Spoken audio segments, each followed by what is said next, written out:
Hi, welcome back guys. This is your friend, the Scion Fanfics. Back with amazing fanfiction. This is the series of What if Deku had Nap Cycle Mutation Quirk? Now before starting, please give this video a like and subscribe to the channel if you want more videos like this. Now let's get into the fanfic. If anyone thought that not needing any sleep would make them productive, they would be correct. However, most likely they would have forgotten that it is important to rest so naps are given. This was the case of Midoriya Izuku, who since the age of 4 did not need to sleep. Before that his mother was awfully concerned about how little her son slept and always seemed tired. And with the available night hours and a brain filled with ideas, Izuku got to work. But in addition to the in-depth and somewhat frightening analysis and creations, Izuku also took many naps. Naps that occurred in less than ideal places. It became the norm for Inko to find her son taking a short nap everywhere except his bed. When he was small enough, she often found a head of green hair instead some of the supplies from the cupboard. There were times where she pulled out a chair from the dining table to find a small body sprawled across 2 chairs. It was normal to see him crawl underneath the coffee table and nap while she watched her show. His naps were never longer than 5 to 10 minutes. He took multiple throughout the day. Although his dark circles and tired demeanor never seemed to go away. Which Izuku was completely fine with. And when Izuku was accepted into UA, Nedzu seemed completely fine with Izuku's need for multiple naps throughout the day. Take a nap wherever you feel is comfortable, Nedzu has said, and he meant it quite literally, at least that's how Izuku took it. When Todoroki arrived to UA and saw 2 students with messy hair and dark circles, the first thought he had when he saw his homeroom teacher who also had messy hair and dark circles was completely logical. Aizawa-sensei has 2 children attending UA. And while one of them was currently in his class, their purple hair smushed on their desk, Todoroki wondered where Aizawa-sensei's other son was. He later caught sight of messy green hair sleeping somewhere behind lunch rush when he was getting some soba. It seemed that the top of a refrigerator in a loud cafeteria was a perfect place for a nap. Maybe he likes the noise, Todoroki thought as he sat down at the same table Shinso was sitting along with Kaminari and Shiro. Does noise help someone fall asleep? He couldn't help but ask the others. Kaminari and Shiro both paused chewing while Shinso was the one to respond. It can help some people. There's even videos that are hours long of different noises to help people fall asleep. Todoroki hummed in thought and looked back at lunch rush even if he would not be able to see where Aizawa-sensei's green-haired son was napping. He looked back at Shinso who was still looking at him while the other 2 were still silent. Thank you, Shoto said before returning to eat his cold soba. No problem, Shinso said before also returning to his own food. Both Shiro and Kaminari looked at each other and smiled as if they had seen something amazing happen. Both Todoroki and Shinso decided not to address the smile and just continue eating. Hatsume was getting a head start with creating her babies in the lab. Despite her homeroom teacher being stressed out, she was informed by the principal that it was fine for her to have extra time in the lab. With that blessing, she began to create a new baby. It of course would be amazing. But first, she needed something. With a certain tool in mind, Hatsume opened the cupboard that was under the table workshop. Instead of the silver gleam of various tools, she saw green. Green that was attached to someone who despite that enclosed cramped space looked completely comfortable taking a nap. Hatsume only spared a glance at the boy before looking over which tools she needed. Once she found it, she quickly took it out and softly closed the cupboard door. She looked back at her table that now had all that she needed. You will be glorious, she whispered to herself as she imagined her baby coming to life. Over in the corner, Majima let out a defeated sigh. At the end of the first day of class there was a meeting held to discuss how things went and about any possible worries. Nedzu, did you know I found a youngin in one of my shooting booths today when I was showing it to my class? I mean he had the ear protection on and wasn't in the line of fire, but I was sure I had locked the place up before. Snipe said and a few other faculty recalled seeing a student sleeping around campus that day. Nedzu smiled at them all before he responded. Ah yes, that is Midoriya Izuku who, given his quirk needs to take multiple naps. I gave him permission to sleep wherever is comfortable. But there's more comfortable places than a shooting booth to take a nap in, Vlad said.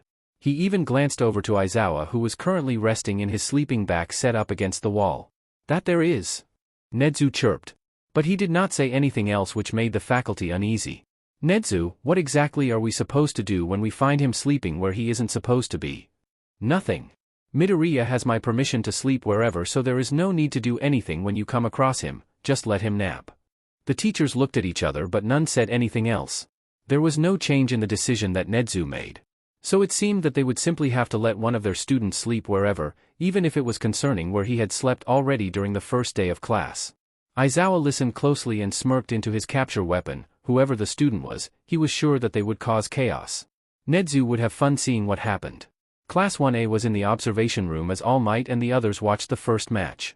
They were all startled when the door to the observation room opened to reveal a green-haired boy with dark circles that were worse than their homeroom teachers. Jiro choked when she heard Todoroki mutter, "Aizawa-sensei's son." Everyone watched as this boy made his way to the control panel and ducked his head as if he was going to go underneath it before pausing. They watched. Green eyes looked at the screen, watching as Bakugo made his way searching for the hero team. They all heard a quiet mumble of, "That should not have been approved," before the boy moved to the side and pressed a button. The button to speak to participants in the current match. In a voice that was louder and clearer than they expected, the boy said, "The match is temporarily paused until Bakugo Katsuki removes the gauntlets.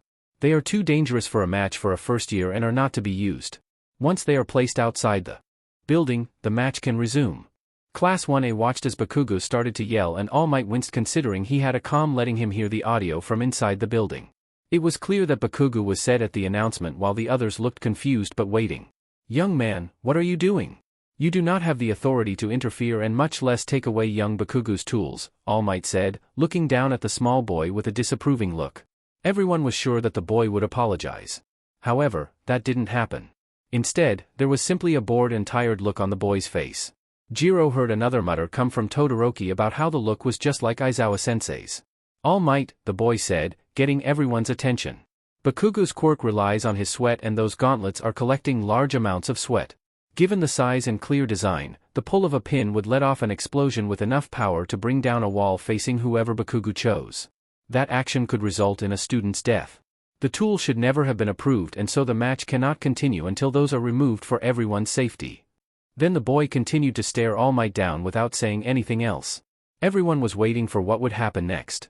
There were several looks of surprise when All Might turned away and pressed the button to speak to the participants. He told all Bakugo to remove the gauntlets and once that was done he said the match could resume. All Might actually looked a little nervous when he looked back at the boy. The boy looked like he couldn't care less, but instead of leaving or continuing to stand, he proceeded to crawl underneath the counter of controls. Everyone watched as the boy made himself comfortable and closed his eyes. "He's taking a nap," Siro said disbelievingly while a few others laughed quietly. All Might look unsure at the boy and the screen before sighing and looking back at the screen. "God, I wish that were me," Shinso muttered. The boy left a few minutes before Bakugo's match ended and when Bakugo came back he demanded to know how it was that told him to remove his gauntlets before All Might. Everyone was too busy laughing to tell him. When All Might went to Nedzu about what happened instead of concern he watched as Nedzu laughed so much he spilled his tea.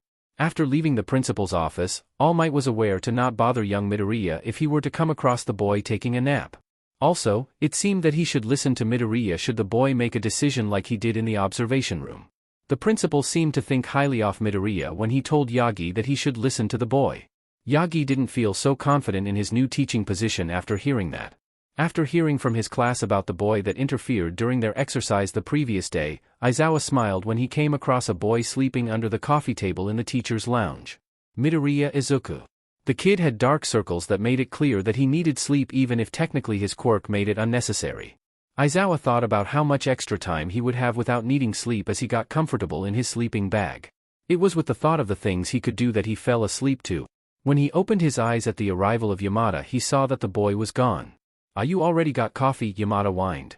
Aizawa looked at the 2 coffee cups in Yamada's hands before he noticed a still hot cup of coffee set beside him.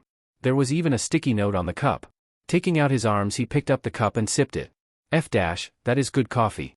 After taking another sip he finally looked at the sticky note. "Hi Eraserhead. I really like your sleeping bag and you're such a cool underground hero. Hope you like the coffee. Midoriya Izuku." Aizawa ignored the odd look Yamada sent him, got out of his sleeping bag and slipped the note into his pocket.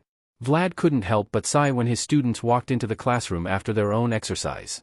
Mostly because they were all sending him questioning looks about the boy who was laying on top of their shelves with an arm slung over their eyes.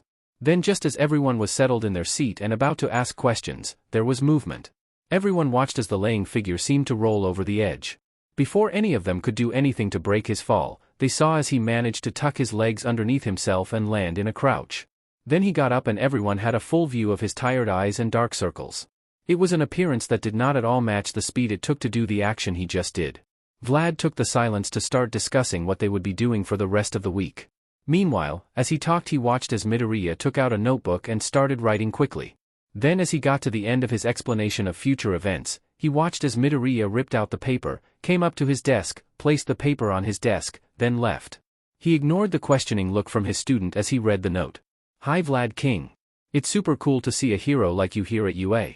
I was wondering if you knew a Toga Himiko. I came across her during one of my night research. She has a blood-based quirk and is being abused because of it. I was hoping you could help her. She goes to XXX school and lives at XXX. Nedzu should be able to give you any more info if you'd like. Midoriya Izuku.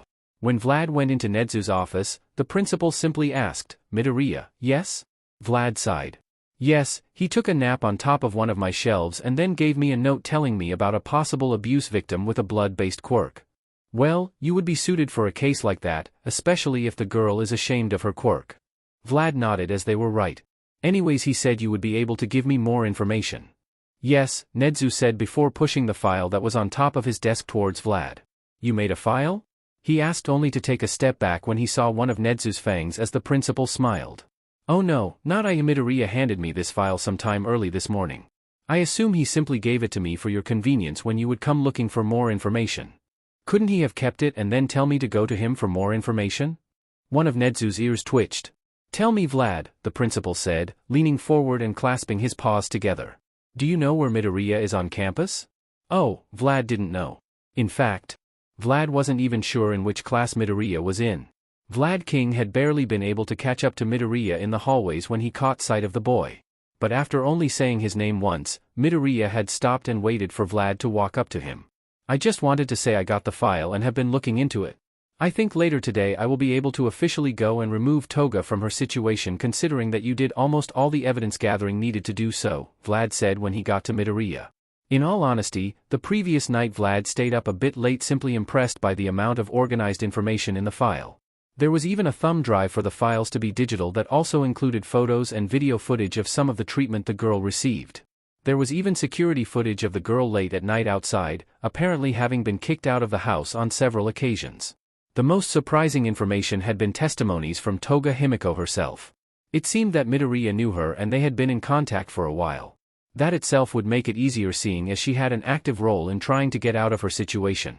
Vlad felt oddly proud of the girl. There was strength in accepting help and trusting someone, and it seemed like Midoriya had been just the person to help her do that. So that's why Vlad felt it was necessary to thank the teen and let him know what he would be doing. Thank you Vlad King, Midoriya said almost too low that he could have missed it in the hallways still filled with students. Just make sure to bring some blood, she hasn't managed to get any this week and it can make her anxious. I'll make sure to do that. Midoriya nodded before looking down the hallway and back at Vlad. The hero realized that Midoriya was probably on his way somewhere. Oh, that's all Midoriya, I'll be going now. And with that, both Vlad and Midoriya went their separate ways. Nedzu couldn't help but smile a bit genuinely when he heard the telltale knocking coming from a vent above him. With a press of a button, the Great moved to the side to reveal a teenager looking down on him. Hello, Midoriya. What brings you here? Nedzu could hear a hum come from the boy before they finally spoke. Vlad King is nice. Do you know what snacks he likes?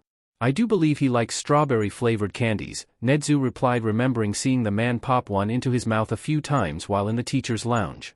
Midoriya nodded before saying a quiet, thank you, that Nedzu had no trouble hearing. And with a press of a button, the grate moved back into its place and Midoriya moved on.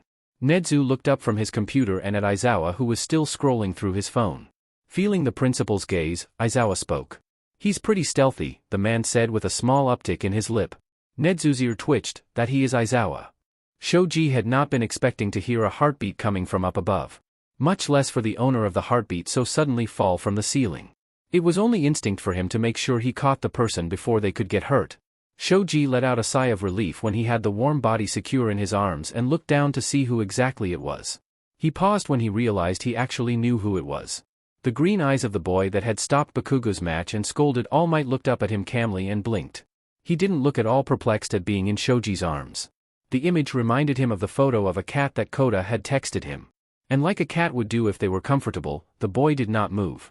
Do you want me to put you down? He asked hesitantly. Not particularly, the boy responded. Do you want to put me down? Shoji huffed in amusement. I actually don't know, but I was on my way to my class, so that's where I'll be taking you. That's fine. Shoji smiled. All right, he said before he started walking. I think this could count for training technically. I should probably thank you. The boy smiled. You're welcome. Shoji chuckled. Why exactly did you fall from the ceiling? I was coming back from asking the principal a question, they replied like their answer wasn't odd. Through the vents? He nodded and Shoji wondered if anyone was even allowed to be in the vents. He was brought out of his thoughts when the boy asked a question about what class he was in. For the next few minutes, Shoji found himself speaking a lot more than he had done with anyone for a while. Much less with a boy he had just met. But it was nice and didn't feel uncomfortable, especially with how the boy seemed fully interested in what he had to say. The boy was nice. And Shoji actually felt a bit disappointed when they asked to be let down in front of one of the storage closets. They had thanked him for catching them before going inside the closet, leaving a slightly confused but amused Shoji in the hallway. When he finally got to class he realized that he had failed to get the boy's name. But that thought was pushed to the side as Tsuyu asked him about the news reporters they had seen that morning at the entrance. A few of the others chimed in about the reporters too. Ida of course with talk about the obstacle they had posed when trying to get onto campus that morning. Aoyama spoke about the way he had the opportunity to truly shine as he distracted the reporters while his fellow classmates sneaked by. They were still talking about it as they went to lunch and heard some of the others' experiences. Just as Kaminari had mentioned how upset Hound Dog and Aizawa-sensei were about the group of reporters, an alarm went off. The following chaos made Shoji think of Tokoyami's saying of "what a mad banquet of darkness." Shigaraki tried to keep from scratching himself as he made his way through the hall. But the words from his sensei echoed in his ear, they made his fingers twitch and he almost decayed the doorknob of a storage closest. "You will kill All Might, Tamura. That is what you are meant to do, that is what you have to do." Those words wormed their way around his head and seemingly under his skin. They made it difficult to avoid decaying his phone as he texted his coordinates to Kurogiri to get picked up. He was in the middle of texting the other message saying to open the gate when a voice rang out in what was supposed to be an empty room. "You know it's rude to come in without knocking, especially to break into a school and make plans to murder someone." Shigaraki froze, waiting for something to hit him or restrain him, but nothing did. Instead, he slowly turned around as the voice sounded like it came from behind him. He then came face to face with green eyes and dark circles and what looked like a flashlight from a phone before they turned the phone to face the ceiling. After his eyes adjusted, Shigaraki finally took in the sight of what looked like a small teenager on a shelf. More specifically laying on a shelf that made him at eye level with him. "You look like you could use a nap," the boy bluntly said, not moving from their spot on the shelf. And Shigaraki couldn't help but let his curiosity get the better of him about why the kid was on a shelf. "What are you doing up there?" The boy raised an eyebrow at him. "I was taking a nap until your criminal activity so rudely interrupted me. Anyways, you know there are easier ways to kill someone than break into a school to kill them, much less All Might. Did you come here to look at his schedule or something because the man barely sticks to it?" Shigaraki's fingers twitched. "He doesn't stick to it?" he asked in disappointment. The boy nodded. "Anyways Dusty, why do you want to kill All Might?" His whole hand spasmed at the question and the words of sensei that had slowly started to fade came back full force making him wince. Words started tumbling out of his mouth, words that he used to believe somewhat but as he kept speaking they grew more and more twisted. They grated at his throat and he wanted to do nothing more than scratch at the skin. His skin felt like ants were crawling all over and the sensation only went away as he was nearing the end of the onslaught of words he spoke. Words that always made people look at him warily and only put more distance between him and anyone else that wasn't sensei or Kurogiri. So that's why he was so thrown off when he looked at the kid and only saw eyes that seemed to stare right into him, and even more so by what the kid said next. "That was a lot and I get it, I do. But Dusty, are you okay?" Those last three words seemed to throw everything off balance and Shigaraki suddenly felt weak in his legs. He stumbled to the side and into another shelf. When he tried to catch himself, all 5 fingers touched and items started to fall down. And so did he. He fell to the ground while his skin felt like it was fire. The words of sensei felt like they were being whispered right into his ear as if the man were right there. His fingers twitched and he just wanted to scratch. Scratch. Scratch. Scratch. Scratch. "Hey, hey, hey. Dusty, you're gonna hurt yourself," a voice gently said. Shigaraki looked up to find Green right in front of him. The sensation of 2 hands gripping his wrists was warm and gentle. "Why don't you breathe just like me, just slow deep breaths?" He tried to catch his breath and match it with the kid in front of him. The gentle grip on his wrists was grounding.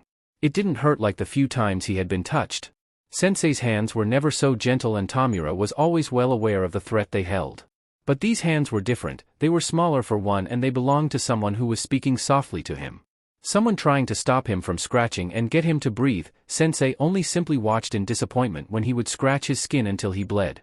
He looked at the teen in front of him, and despite how tired they looked, they still seemed completely focused on him. Tamura eventually matched his breath with theirs and the itch went away. When they let go, he almost felt sad at the loss of contact, but quickly got over that as the boy moved to sit next to him on the floor. His right side was warm from where it came into contact with them. "I think you should just rest here a bit, alright," they said. "'Cause I don't think you're okay, Dusty." Tamura turned his head to look at the kid's face. He could see any sort of deception, no malicious intent. It really was completely different from Sensei's face. And Tamura. Well, he thought it would be nice if could just rest for a bit. He didn't really want to go back to that bar, not after he got a small taste of what it could be like without Sensei watching him, whispering those words into his ear. "Okay," Tamura said quietly before looking away and letting his head lean on the boy next to him. It was warm. Kurogiri decided that the amount of time that Tamura was taking to tell him to open the warp gate to the last coordinates he sent was taking too long. Yes, the young man took longer than average in an attempt to not decay his phone every time he texted, but this was too long. So he was ready to see his charge possibly standing empty-handed with a new pile of dust on the floor when he stepped out of his warp gate. "Oh, so that was the escape plan, not bad," a voice that did not belong to Tamura said, and Kurogiri looked down in the dimly lit storage closet. The scene he was met with was completely different than what he had imagined. Yes, there was dust on the floor. But there was also Tamura and another child on the floor. A child that Tamura seemed to be leaning their head on and sleeping. A child that was still alive and seemed relatively calm despite the odd situation. Even Tamura's individual fingers were wrapped in tape. The unidentified boy was simply looking at him with eyes that seemed they would fall shut at any moment given the dark circles underneath them. While Kurogiri could have warped the boy out and simply taken Tamura with him, or even dispose of the boy if necessary, he didn't. That would have been impolite, and Kurogiri couldn't help but be curious. "Who might you be, young man?" he asked. "A student of UA who just happened to be here when Dusty walked inside." "Who are you?" "My name is Kurogiri." And Kurogiri wondered where there would be a UA student in a storage closet, because of course that would only happen when Tamura was supposed to be carrying out Master's plans. But there was no sound of heroes running in or a subdued Tamura. Instead, his charge was asleep and seemed to be completely at ease. "Is he alright?" Kurogiri asked. The green-eyed boy turned his head to look at Tamura. "I don't think he is, so I got him to rest for a bit." The boy turned to look back at him. "Say, Kurogiri, do you genuinely care about Dusty?" The question and the look the boy was sending him made him falter for a second. Those eyes that were almost shut were now wide open, and Kurogiri felt as if they were taking note of every single detail of him. But despite the feeling of being too exposed, like all his secrets were being laid out for all to see, he replied, "I do. I was told to care for him by my master." "Master?" "The man who created me," Kurogiri said, because he was well aware that he was Master's creation, that he had to serve that man. The man never failed to make him feel like nothing but a servant. "Created you, Tell me, do you want to always be his, or would you like to be your own person?" "My only purpose is to take care of Shigaraki," he said, because how could he think of being his own person? Any thoughts of that never seemed possible throughout all those years. "Well then, I will ask you again, Kurogiri. Do you truly care about him? Genuinely care? Was he even capable of feeling such a thing?" Master had always treated him as a sort of machine without emotions, but there was always a part of him that felt different. Part of him felt a warmth when Tamura was little and clung to him. And uncomfortable when he was told to leave the boy despite them being in distress. He liked the idea of the boy being healthy and safe. "Yes, I do. I do believe I can help you. Although it won't be the easiest thing, with one phone call I can start. So would you like my help?" Kurogiri nodded. The boy smiled. "Then hand me the phone on the shelf." The faculty was in the middle of an emergency meeting due to the alarm that went off.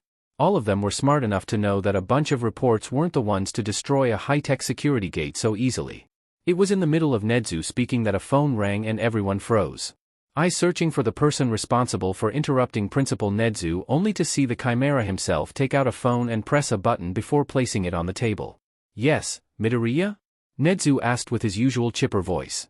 The voice that responded rang out clearly on speaker. "Hi, Nedzu. I was wondering if you could help me with two people who used to be criminals and possibly villains, essentially defect. Also, help them with possibly mental control and manipulation quirks being used on them. One specifically ranging from a very young age and other more likely with massive biological manipulation and possibly human experimentation."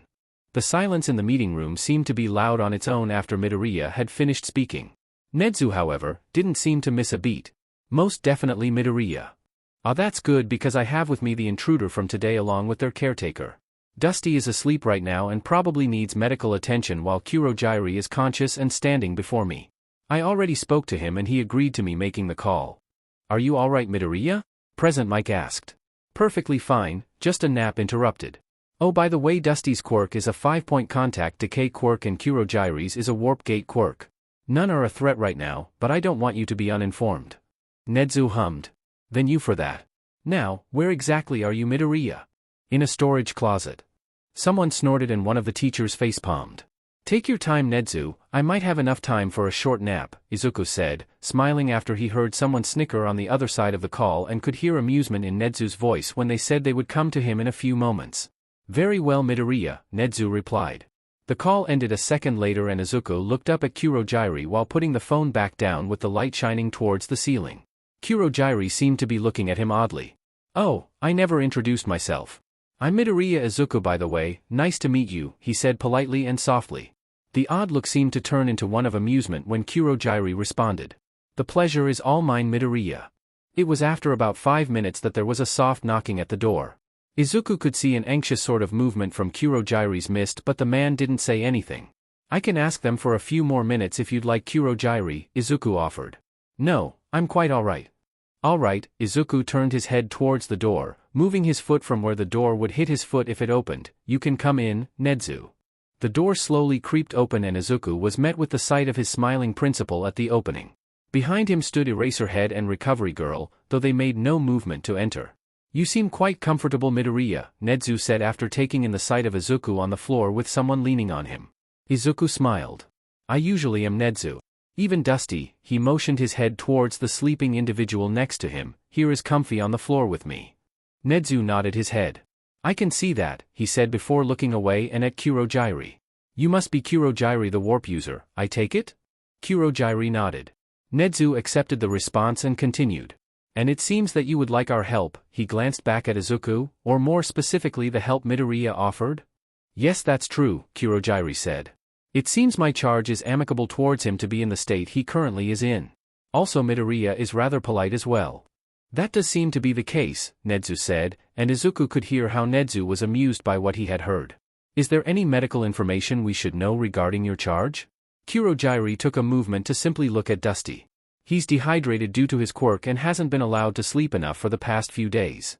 I'll make sure to inform Recovery Girl. Now will you come outside with me? Nedzu motioned a paw towards the slightly open door. I do believe we should let Midoriya be the one to wake your charge considering their position. Izuku could hear a hum of agreement come from the warp user before he and the principal walked out. From the slight opening of the door he heard Nedzu introducing Kurogiri to the two heroes outside.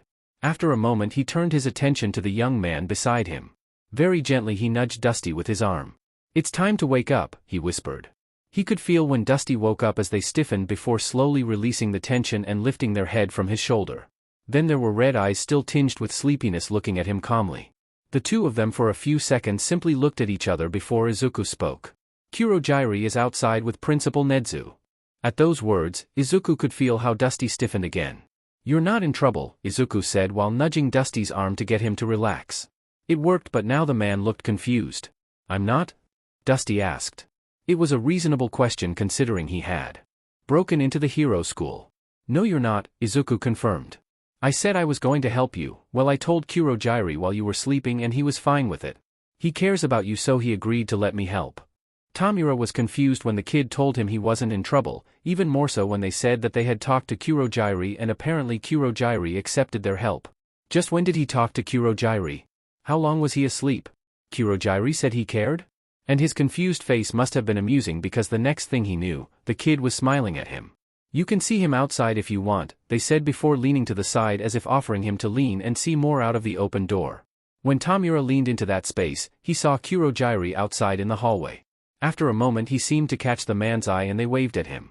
He looks completely fine, Tamura thought as he hesitantly waved back at Kurogiri from the storage closet. Then a second later he realized that there was something on his hands, more specifically on his fingers. Tape. There was tape wrapped around the tips of all of his fingers. He spent a few seconds looking at them before looking back at the boy, who simply shrugged. You were asleep and I didn't want you to accidentally decay something or scratch yourself.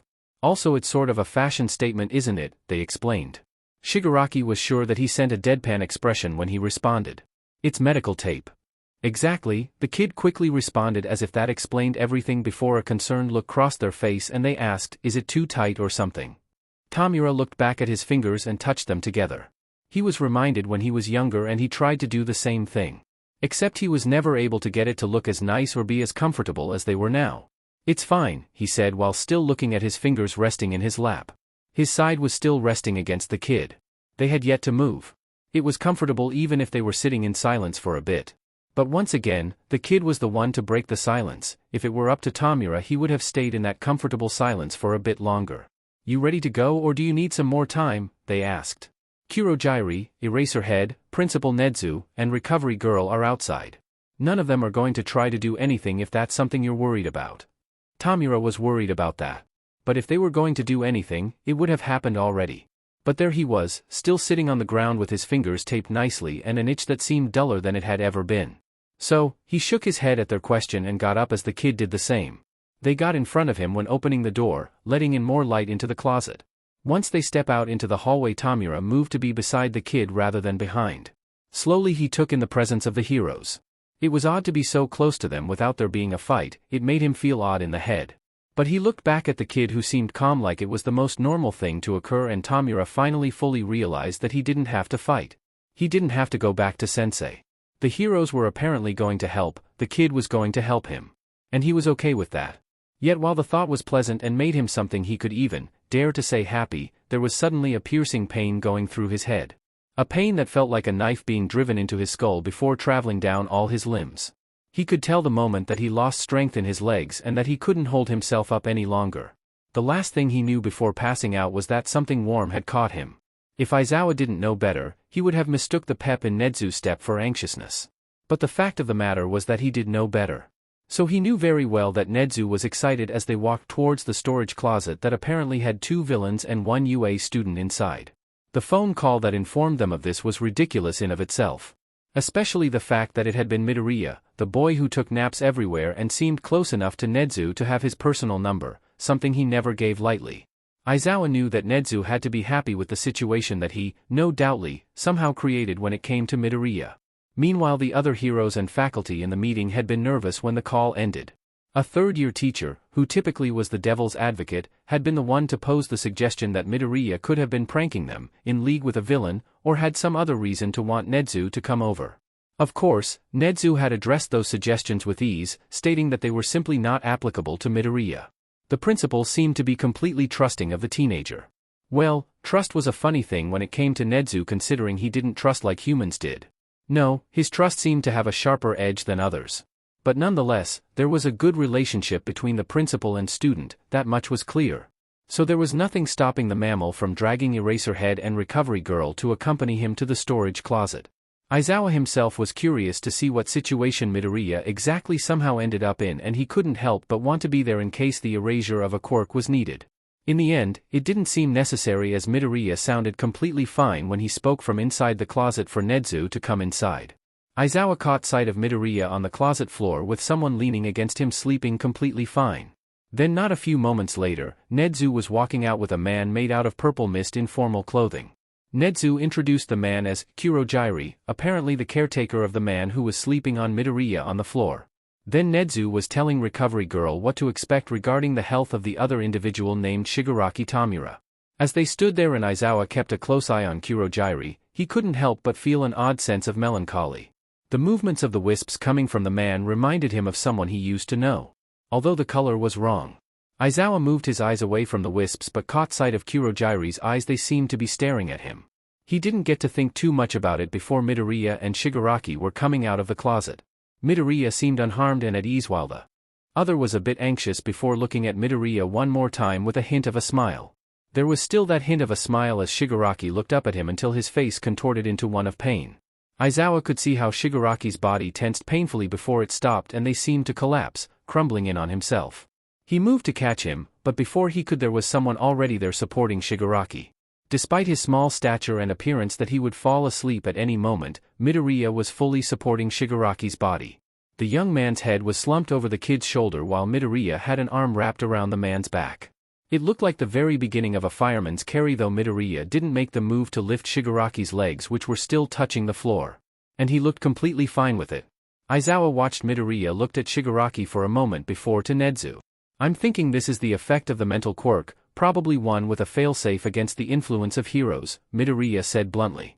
Nedzu hummed in agreement. Most likely, since it was when he was finally with heroes in front of him rather than a teenager who couldn't necessarily be labeled as a hero. Midoriya nodded. Well, let's go to the infirmary then, shall we? Then the DMN kid started walking with Shigaraki still on one of his shoulders. The adults watched Midoriya walk for a few seconds. I can carry Tamura, Kurogiri said to Nedzu. The principal waved a paw, dismissing the offer. Oh, there's no need.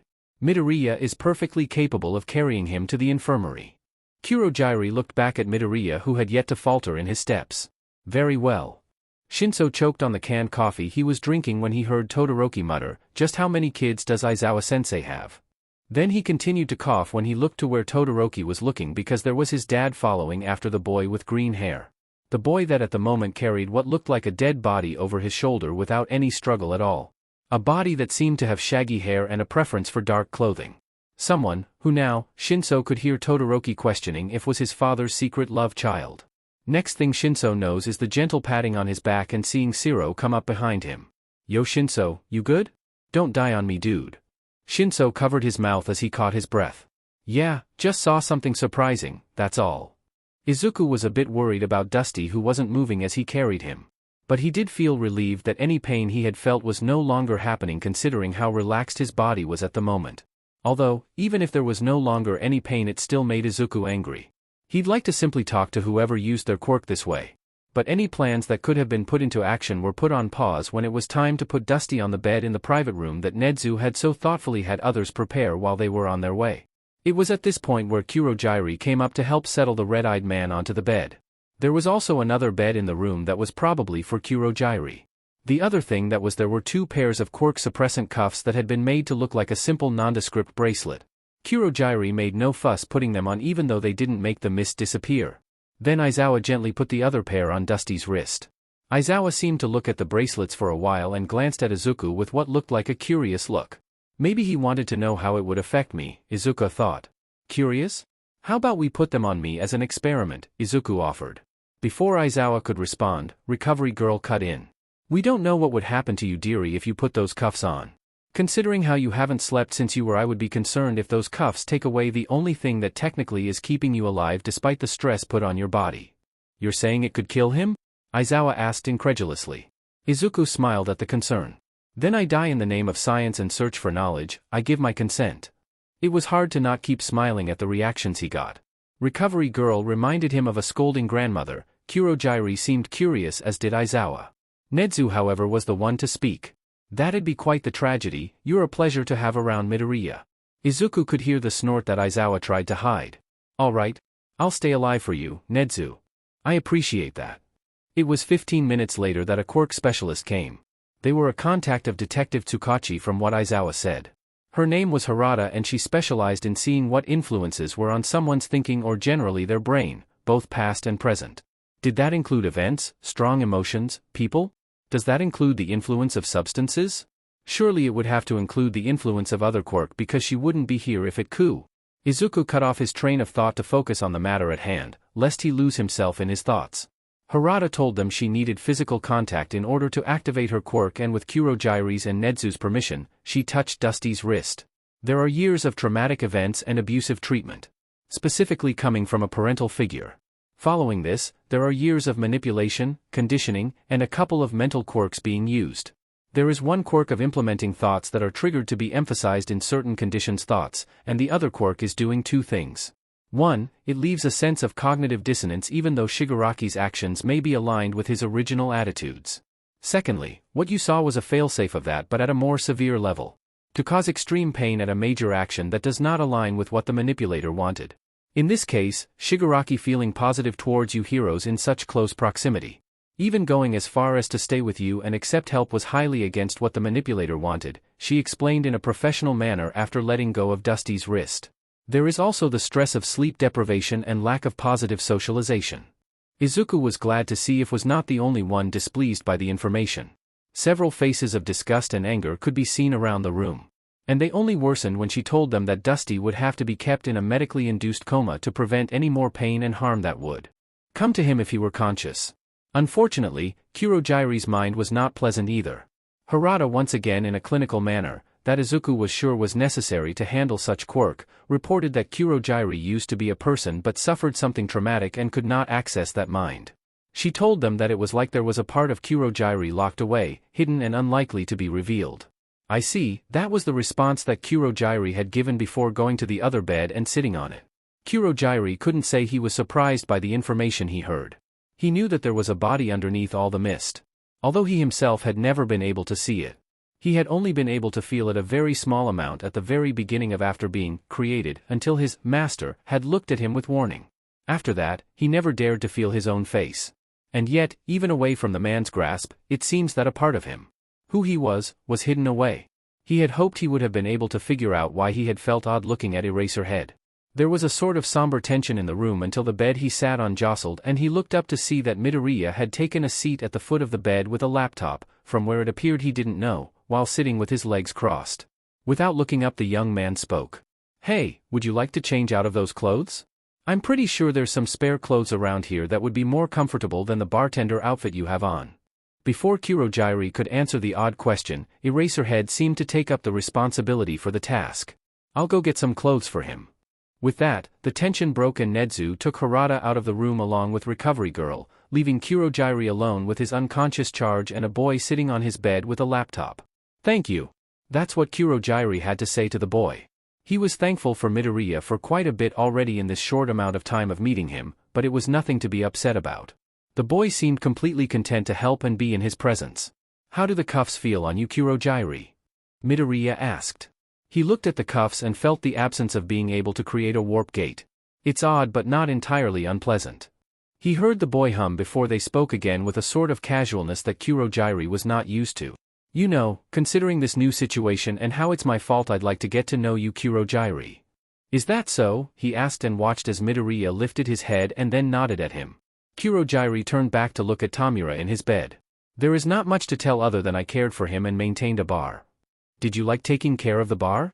Kurogiri thought back to the satisfying view of clean glasses set on the shelf with an array of bottles. The comfort that came from the well-known routine of serving a drink and cleaning it.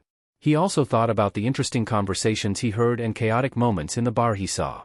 "At times, but it would have been nice to do other things," he replied and looked back at Midoriya. The boy looked pleased with his response. "Do you like music?" they asked. He nodded. Midoriya smiled. "Then I'll play you some of the music I listen to, just so you can get to know me too. Will that be all right?" Amusement made him feel like smiling. Yes, it would. When Aizawa came back with what was clearly some of his own clothes, he was presented with the sight of both Kurogiri and Midoriya laying sideways on the bed while a laptop on Midoriya's stomach played music. The misty man's legs clearly hung farther off the bed than Midoriya's shorter legs. The two were laying in perfect silence, perfectly comfortable with just listening to the music. The faculty meeting that they had at the end of the day was odd, to say the last. Apparently, UA would now be housing two villains, well, ex-villains. One of them would be kept in a medically induced coma due to mental quirk being used on them, and the other, their caregiver that had been experimented on to the point where a part of who they were was locked away. Perfectly reasonable people to have living on campus. And the reason for these new tenants was none other than Midoriya Izuku. The same person that was the reason why Vlad was waiting at a school for Toga Himiko to come to the office. The girl's principal was obviously nervous in his presence, and he should be. Among the large file of information and evidence regarding the abuse and mistreatment of Toga, there was also evidence that the school administration did nothing to help their student despite being aware of it. She was still in a school under the same administration, so Toga had yet to even escape the faculty that didn't care. The principal shuffled nervously in their seat as Vlad sat silently in the chair in front of him. "Sir, now if you could just explain why you're here, I'm sure it could be resolved," the man said, eyeing Vlad's lower canines that peeked out when his mouth was closed. Vlad stared at the man until they looked away and he sighed. "I'm here to ensure the safety of Toga Himiko."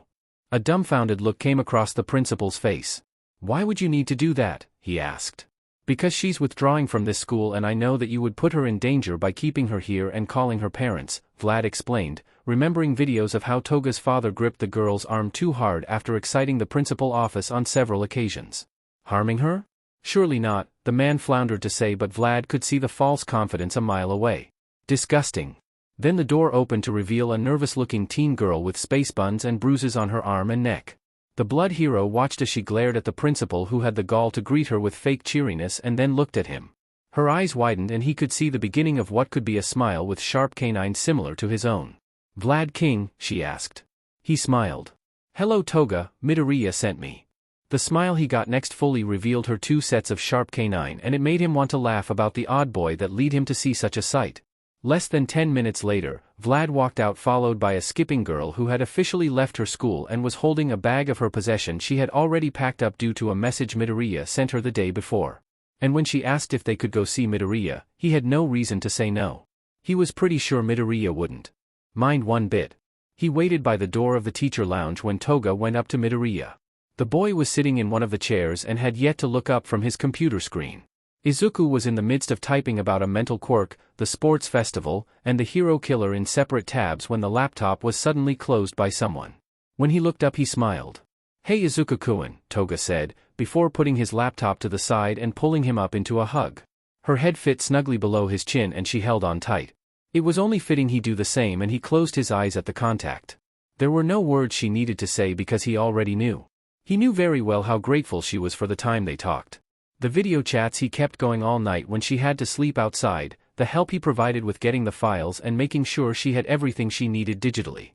They had never been able to meet up in person, but he had done his best and he was more than happy with a hug.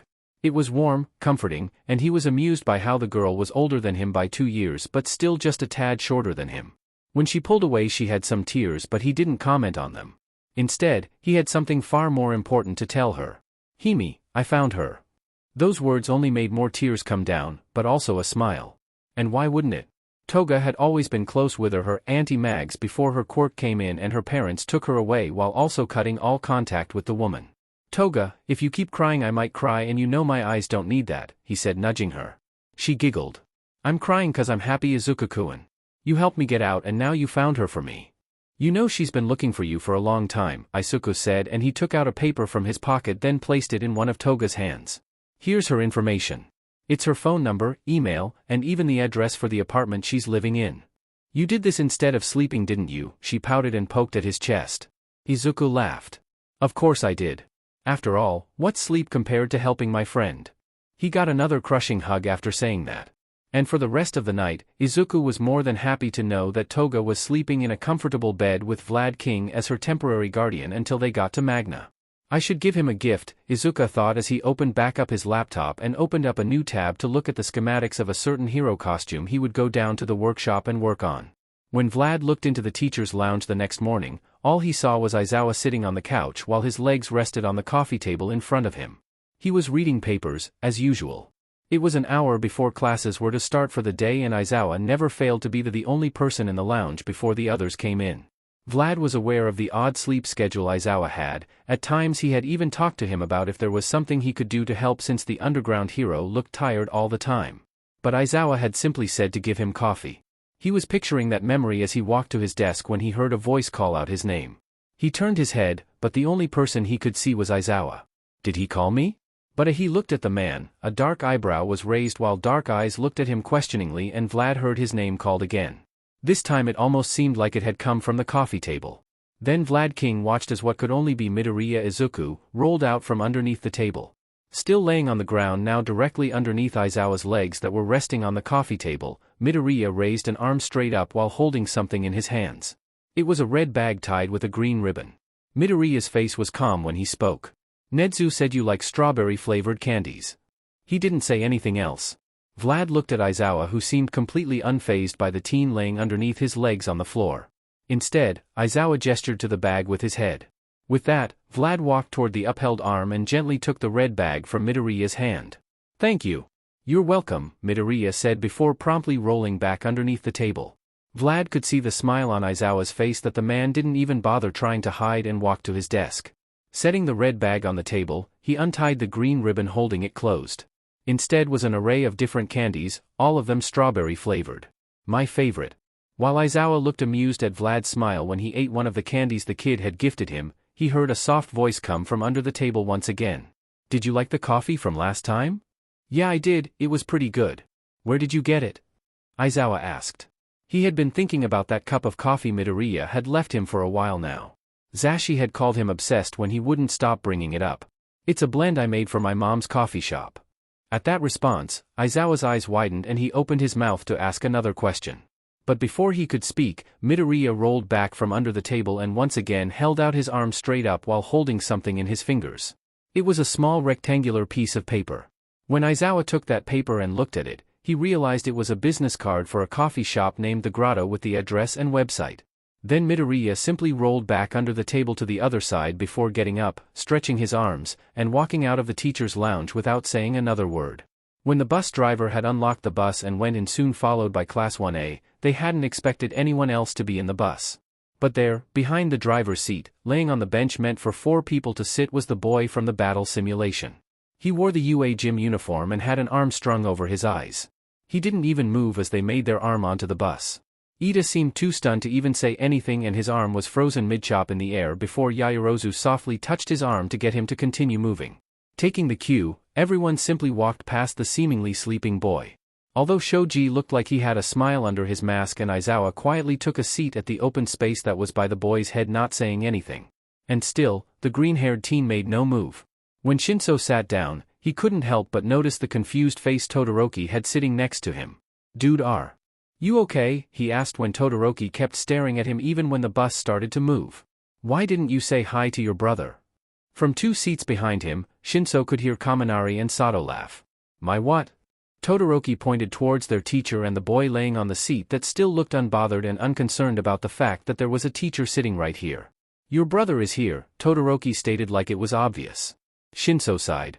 That's not my brother, I don't even have a brother. The dual-colored boy frowned, looking back at the sleeping teen and the sleep-deprived teen. Are you sure? Because I think you have 2 brothers actually in. While Todoroki began to explain his theory about Shinsu's supposedly larger family, Bakugo was questioning if he was hallucinating. When Izuku sprang up from his laying down position, he was pleased to see that the underground hero Eraserhead was taking a nap. He needs one. When he turned around, he saw a boy with a rock-like face looking at him with wide eyes. Excuse me, but where are we going? Izuku asked in a soft voice, trying to startle the boy any more than he might have already done. Instead of responding verbally, the boy shyly signed to him, the unforeseen simulation joint for training. Izuku smiled. He had wanted to see USJ after hearing about it in the vents from when Cementos had told Midnight about it. Apparently, it had different zones like a flood zone and a fire zone within the same large building. Thank you, Izuku signed back to the boy. Izuku got off the bus along with Aizawa, who had opened his eyes the moment the vehicle stopped. He was standing next to the man while his students exited the bus.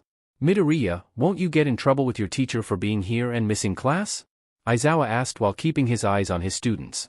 And despite the question, Izuku could hear amusement rather than concern in the man's voice.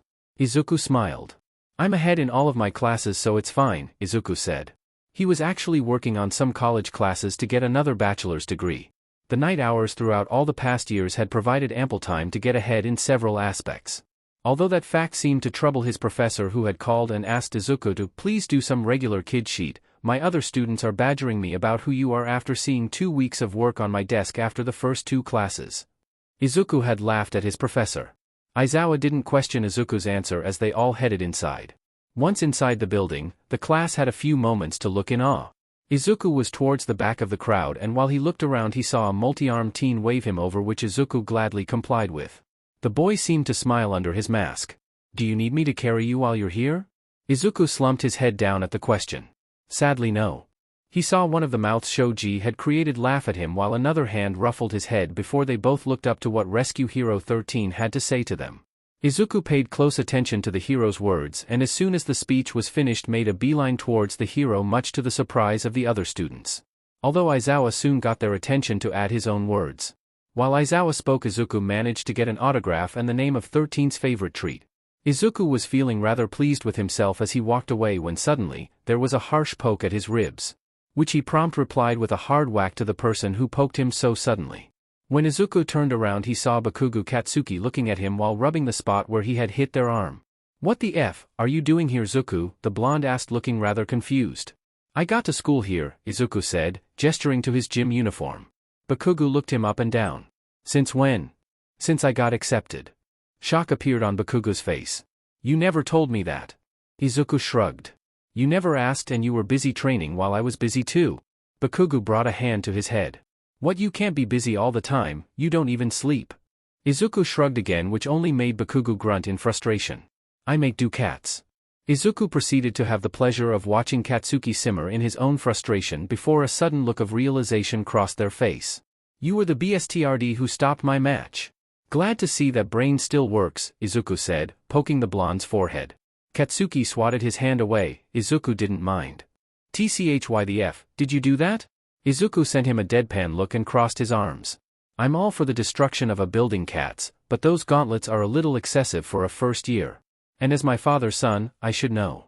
"But that old man is the one who helped me make them," Katsuki said. Izuku snapped his fingers and pointed at him. "Exactly." While Katsuki stood before him with a dumbfounded face while Izuku didn't move his pointed fingers, a red-haired boy hesitantly and pulled the frozen Katsuki away. The boy looked at Izuku in a sort of wonder while Izuku simply waved bye to Katsuki before walking away. He was heading down the stairs to get closer to the flood zone when he passed a group of girls talking. In particular, it was the girl you could not see. "I was so surprised to find something in my case, and when I tried it on it was really comfortable. How are all your other costumes?" Hagakure said energetically. Izuku came closer behind the brown-haired girl when he spoke. "If you have any issues with your costumes, make sure to go to Power Loader, and Hagakure, if there's an issue with yours, please tell him so I can fix it. I hope it's been working for you." However, a part of what Izuku had said was while he was floating upside down, since his sudden appearance had startled Uraraka, who had slapped him and activated her quirk. The girl stared at Izuku with wide eyes as he floated a bit more still upside down before Aizawa came up to them and looped his capture weapon around Midoriya's foot, stopping him from floating further away and making him right side up once again. The man looked away from Izuku and back at the group of girls. "Good reaction time, Uraraka, but please make sure you know who it is exactly that you make float." Uraraka blushed before looking up at Izuku. Meanwhile, Hagakure didn't seem bothered by the situation. "You made my costume?" she asked. Izuku looked down from his high vantage point. "I couldn't just let you run around naked. Also, your quirk proved to be a fun challenge and I had the time. Did you like it?" Hagakure's clothes seemed to bounce at his response. "Yup." Izuku kept floating, looking pleased before he looked at Aizawa, who kept him tethered. "Hey, can you take me to the flood zone and have her drop me there?" he asked the hero. Aizawa looked at him for a few seconds without saying anything before looking at Uraraka. "Keep watching us and release your quirk when I saw so." "Alright, sensei." At that, Aizawa turned around and continued to go down the stairs towards the flood zone while dragging along Izuku like a balloon who bopped down at the motion until they got on flat terrain. It was a quick walk until Izuku floated above the water. While in midair, he took off the short-sleeve jacket and then the black tank top he wore underneath it. He bundled up the clothes and threw it at Aizawa, who caught it with ease with one hand, and then Izuku sent the man a thumbs up. Aizawa looked back at the group of girls. "Now Uraraka," he called out. From a distance, Izuku saw her put her fingers together and they all watched as he fell into the water with a splash while Aizawa rested the clothes on the ground. They kept looking at the water until they saw a head of green hair pop out from the water.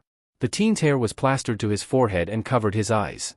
But despite that, Izuku had no issue with facing the direction in which Todoroki had been standing and watching the scene.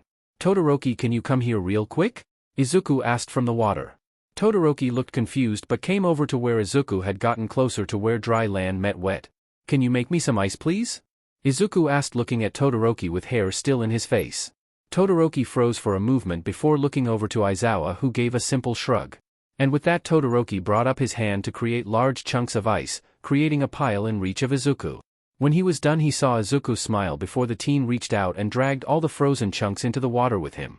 "Thanks," Izuku said quietly before suddenly sinking beneath the water again, and Todoroki was left staring oddly at the floating ice before 13 called him over to join the others. Later on, when Todoroki helped Shinso avoid being crushed from falling debris, he asked, "Why did your brother want ice?" There was about 30 minutes left of training when 13 came up to where Izuku was still in the water with his nose and eyes being the only things above water. "Midoriya, would you mind keeping an eye on Ojiro?" He got a little overheated in one of the zones, 13 said while Ojiro stood next to them looking flushed and a little unsteady on his feet. Lifting his head more above water, Izuku nodded before completely getting out of the water and standing in front of Ojiro while still dripping wet with his hair sticking to his face. The heat-stricken boy looked at him and Izuku tilted his head towards the water. "You can chill with me in the water, it's still cool from Todoroki's ice. I'll help you take off the top for you if you need help." Ojiro let out a breath and nodded at him. Since he had already taken off the short-sleeved jacket, all Izuku had to do was pull the tank top off of the boy, who seemed to feel relief at the removal. Although he shivered when Izuku's slightly cool fingers brushed across his skin. Izuku let out a huff of amusement. "Come on, let's get you in the water." Izuku had no issue maneuvering the boy into the water and sitting in the water on a rock until his head was the only thing that stuck out of the water. He made sure Ojiro's tail was in the cool water too. Izuku moved himself to be in front of Ojiro, taking note of his features and still flushed face. Ojiro's eyes looked a little dazed, and when Izuku moved, those eyes followed. Familiar with relieving oneself from overheating, Izuku got closer to Ojiro. "This will make you feel better," he said before cupping some water and gently pouring it over the boy's head. He saw how Ojiro's eyes closed at the action and Izuku chuckled, cupping more water to pour on his head. "Feels nice, right?" Izuku was pleased to get a hum of agreement from the teen, and he kept pouring water onto his head. At one point he gently moved Ojiro's head so that it was tilted back. "Close your eyes for this, I'm going to pour some water on your face." When Izuku heard a quiet, "okay," in response, he cupped some more water and let it flow out of his hands onto Ojiro's forehead. When he had no more water, he cupped some more and repeated the process before softly touching Ojiro's head so that it was no longer tilted anymore, and Midoriya went back to his position of being in front of Ojiro. From the looks of it, Ojiro looked less flushed and was looking at Izuku with more focused eyes. "Thank you," the boy said with a smile. Izuku smiled back at him. "Don't push yourself so hard, Ojiro, you'll do fine," he said before letting himself slip under the water once again. When it got closer to leave, Izuku decided it was time to get out of the water. Ojiro looked much better and agreed with him. The two boys though did have a little slip while getting out. That ended up with Izuku falling back into Ojiro and the two falling back in the water. When the two got out, they were laughing. Neither of them minded, and once out of the water they both started to stretch, chuckling a bit at the synchronicity of their action once out of the water. Which was how they ended up in the position that Aizawa found them in. Both Izuku and Ojiro sat in front of each other with their legs spread and feet pressed against each other respectively. Izuku grabbed Ojiro's arms and pulled while leaning back, making Ojiro stretch until he couldn't anymore before they switched positions. Though from the difference it was clear that Izuku had been much more flexible, considering that his chest had been touching the ground when Ojiro leaned back and pulled Izuku towards him. Aizawa didn't comment on their position and looked at his student. "Ojiro, are you feeling better?" Not moving from his leaned back position or grip on Izuku's arms, Ojiro nodded. "Yes, sensei." "Good, we'll be leaving in a few minutes, so try to dry up. Yaoyorozu made the two of you towels, so be sure to thank her." On the bus ride back, Ojiro was bombarded with questions. "Ojiro, what was it like with that boy? Who is he? Tell us all the details." Mina asked excitedly while Ojiro took another sip of the water bottle and tried to wrap one of the towels around himself more. He saw that his classmates were listening to what response he would give. Ojiro looked to where the boy who was in the water with him was seated next to Aizawa-sensei. There was a towel around the teen's shoulder and a smaller one around his head that covered his face as he rested his head against the window. He thought about how Midoriya, that was the name 13 had used, didn't hesitate to come out of the water and help get his shirt off of him and helped him into the cool water that had felt relieving. It was clear that all his actions were careful and only to help him cool down. It had been unbelievingly gentle how Midoriya and poured the cool water on his head with the promise that it would feel good, and then poured water on his face. It reminded Ojiro of how his aunt would bathe her baby, pouring water carefully around their head, making sure no soap got in their eyes. Ojiro had never thought he'd experience something like that while at UA, much less from a boy he didn't know and wasn't even in his class. But it had been so nice. It had been so nice in that comfortable silence with cool water against his hot skin. It had been so nice when Midoriya smiled at him and said, "Don't push yourself so much, Ojiro, you'll do fine."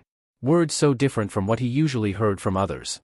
Past friends and teachers told him he had to push himself to catch up with the others with better quirks. When he trained in martial arts, he pushed himself, trying to make sure that in the next match he'd be better. He pushed himself until he had been able to get accepted into UA, and he figured that he'd have to keep pushing after seeing quirks like Todoroki's, Tokoyami's, and Yaoyorozu's. It felt like his wasn't enough. But those words had been spoken softly with a smile, and Ojiro couldn't have helped but feel reassured by them. Unknown to him, His classmate saw a soft smile appear on his face as he went over what happened in his head. He was nice. Later that day Vlad was preparing himself for what would happen after Toga knocked on the apartment door. According to the paper Midoriya had given the girl, this should be the place where her Aunt Magna lived. He looked at Toga, who still had her hand raised but didn't knock just yet. "I'm scared," she said suddenly, still looking at the door. Vlad smiled. "That's okay. But from what you told me and Midoriya saying she's been looking for you all this time, I don't think you need to be scared." Seeming to take in his words, Toga nodded to herself before knocking on the door 3 times. It took less than a minute for the door to be opened and revealed a woman with shoulder-length hair. The woman looked at Vlad before turning to look at Toga, in which she froze. "Himiko?" she asked in almost a whisper. Toga barely got to nod before she was swept into a hug, and Toga giggled despite the tears coming out of her eyes. It felt like a private event when Magna put her niece down and urged her to come inside, so Vlad made to move to go in, and he looked to the side. But suddenly there was a tug on his sleeve and he looked down at Toga, with her smile showing her sharp teeth and slightly red face from crying. "You won't get rid of me that easily," she said, and Vlad looked up at her aunt to see what the woman said. Magna smiled at him. "Come inside." So Vlad did, and as soon as he did he got a crushing hug from Magna. Izuku waited for the call to be picked up as he sat at his desk still tying something on his computer. Eventually, the tablet screen stopped showing the waiting screen and revealed a familiar face. "Izuku. How have you been? What are you up to right now? Where's your mother?" Izuku smiled at the barrage of questions and closed the laptop to have his attention simply be on the tablet. "Hey, Dad. Mom's in the kitchen if you want to say hi," Izuku said, already grabbing the device and out of his room. "Is that your father on Izuku?" Inko called out from her spot in the kitchen, and Izuku saw her come into view with a smile of her own when she heard her husband's voice once again. He let the two greet each other and subjected himself to hearing his father attempt to flirt with his mom through the video call. Of course, he always managed to make her blush before she handed the tablet back to Izuku with a kiss on the cheek. Izuku walked back to his room and looked at his dad. "Do you have to do that every time?" "Izuku, it is my job to sweet-talk you, mother. How do you think she's so happy all the time?" Izuku smirked. "Because you're not here blowing up something in the bathroom." "Hey! That was only 3 times, okay, and the last time was because the floor was slippery. Why did you even mop the bathroom at 4 in the morning?" "Because it's a good time since no one was supposed to be using the bathroom. Much less building something in there," Izuku replied deadpan. His dad returned the deadpan look. "Did you forget that we both have messed up sleep schedules, yours practically non-existent?" The two stared at each other before the older Midoriya gave in, as he usually did whenever stuck in a staring contest with Izuku. "Anyways, I have to talk to you about something I've been working on, but before that, how have you been?" he asked, taking on a more serious look. Izuku sighed. "Fine, taking the naps I need and haven't had an episode yet. Actually did a little ice bath thing earlier today, which was nice. Those are the best and feel great on the scales. More are gonna appear as you get older, so make sure to take care of them, Izuku." "Will do." Then after the usual checkup questions, Izuku listened as his father described his latest project, taking on fevered energy of his own that almost made his amber eyes seem to glow. Izuku enjoyed listening and inserting his own opinion that his father took in stride. They talked for 2 hours, eventually shifting to Izuku's working on Hagakure's costume and getting snacks for Vlad and working at the grotto. Just like Izuku, Hisashi liked to listen to him even though his son had a much more toned-down energy than his own, but he loved it all the same. Once it was late, Inko came in telling them it was time for Hisashi to get to bed, which Izuku always found amusing. But before he ended the call, Hisashi said the thing he always did. "Good night, my sleepy dragon." Izuku smiled at the name, and when the call ended he opened back his laptop. Although it was 2 hours later that he remembered he had completely forgotten to tell his dad about Shigaraki and Kurogiri. Izuku Midoriya. Age, 15 years old. Quirk, sleeping dragon. Type, mutant. Family. History. Mother, Inko Midoriya. Quirk, pole. Grandparents, power napping and tactile telekinesis. Great-grandmas, attraction field and quirkless. Great-grandpas, hypnokinesis and thermal manipulation. Father, Hisashi Midoriya. Quirk, dragon breath. Grandparents, cooling breath and pyrokinesis. Great-grandmas, desert night lizard and spark. Great-grandpas, quirkless and quirkless. Overview of Quirk. User has reptilian features which consist of sharp nails, teeth, scales, and reflective membranes in the eye. Increased agility, flexibility, and strength. Claws and fangs provide use for offense and defense. Scales are durable and provide protection on parts covered. The reflective membrane allows for better vision at night and in low light. Due to dragon breath from the father, user has a high body temperature which makes them unable to have a regular sleep schedule and cannot access REM. However, due to history of power napping in the maternal side and a previous nocturnal quirk on the paternal side, the user is able to have short bouts of rest and function normally. This is done through naps of approximately 5 to 10 minute intervals. This provides mental rest and prevent overheating. Drawbacks: unable to have regular sleep schedule due to high body temp. The appearance of exhaustion is unlikely to go away regardless of energy level. Overheating is a risk and naps, ice baths, rest are necessary to prevent and treat them. During episodes, overheating, the user will experience fever-like symptoms, a PRD of being mute, and odd behavior. However, there is already a treatment plan in place for episodes. Early in the morning as Izuku was preparing breakfast for his mom to eat, when she woke up later he received an email from Nedzu. It was about how the teachers would be telling the students about the sports festival. About 20 minutes later, his mom's meal was ready to be heated up later and he left her a note saying he was going to get a head start on things at UA. Then he was off. Unsurprisingly, Nedzu had a cup of tea waiting for Midoriya when he got to his office. The principal was sipping his own cup when Midoriya settled himself on the couch and grabbed the cup on the table. "Good morning, Midoriya," Nedzu said warmly, finding it amusing how the teen looked like he was asleep despite drinking the tea. He found himself enjoying the early morning tea drinking sessions he would occasionally get with Midoriya. The boy was not at all bothered to come to campus before some of the teachers, and Nedzu was never one to deny the company of someone when it came to drinking tea, especially with an individual as interesting as Midoriya. After finally setting the cup down, Midoriya looked up. "Morning. I got your email about the announcement. Anything you're excited about for this year?" Nedzu let himself show his fangs when he smiled at the question. Yes, he'd never pass up an opportunity to have some tea with Midoriya, a boy who wasn't afraid to smile back at him, showing sharp teeth in return. For the next hour, Midoriya listened to Nedzu speak about past sports festivals and how things would be different this year considering security but also certain individuals who would have a lot of attention focused on them. Midoriya chuckled at Nedzu's story about a third year who in the past had a difficult time keeping a hold of his pants. He also added some commentary about looking forward to seeing if there were some additional heroes he could possibly get an autograph from. "By the way, can I have your autograph? I realized I hadn't really asked any of the faculty for them a few hours ago," Midoriya said, suddenly sliding a leather-bound notebook across the table. The tea that fell out of Nedzu's cup, fortunately, missed splashing onto the pages of the notebook as the principal laughed. After getting the principal's autograph along with his current favorite brand of tea, Izuku went off to see how Kurogiri and Dusty were faring.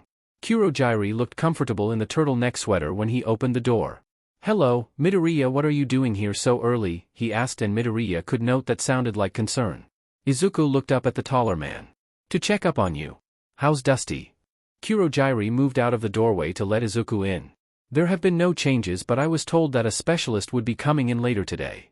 "That's good," Izuku said, walking near the bed where Dusty was. He took in how Dusty didn't look in pain and seemed to be sleeping well, but then he turned around to look at Kurogiri. "But how are you doing?" "I'm doing fine. Your principal had been very welcoming considering the circumstances."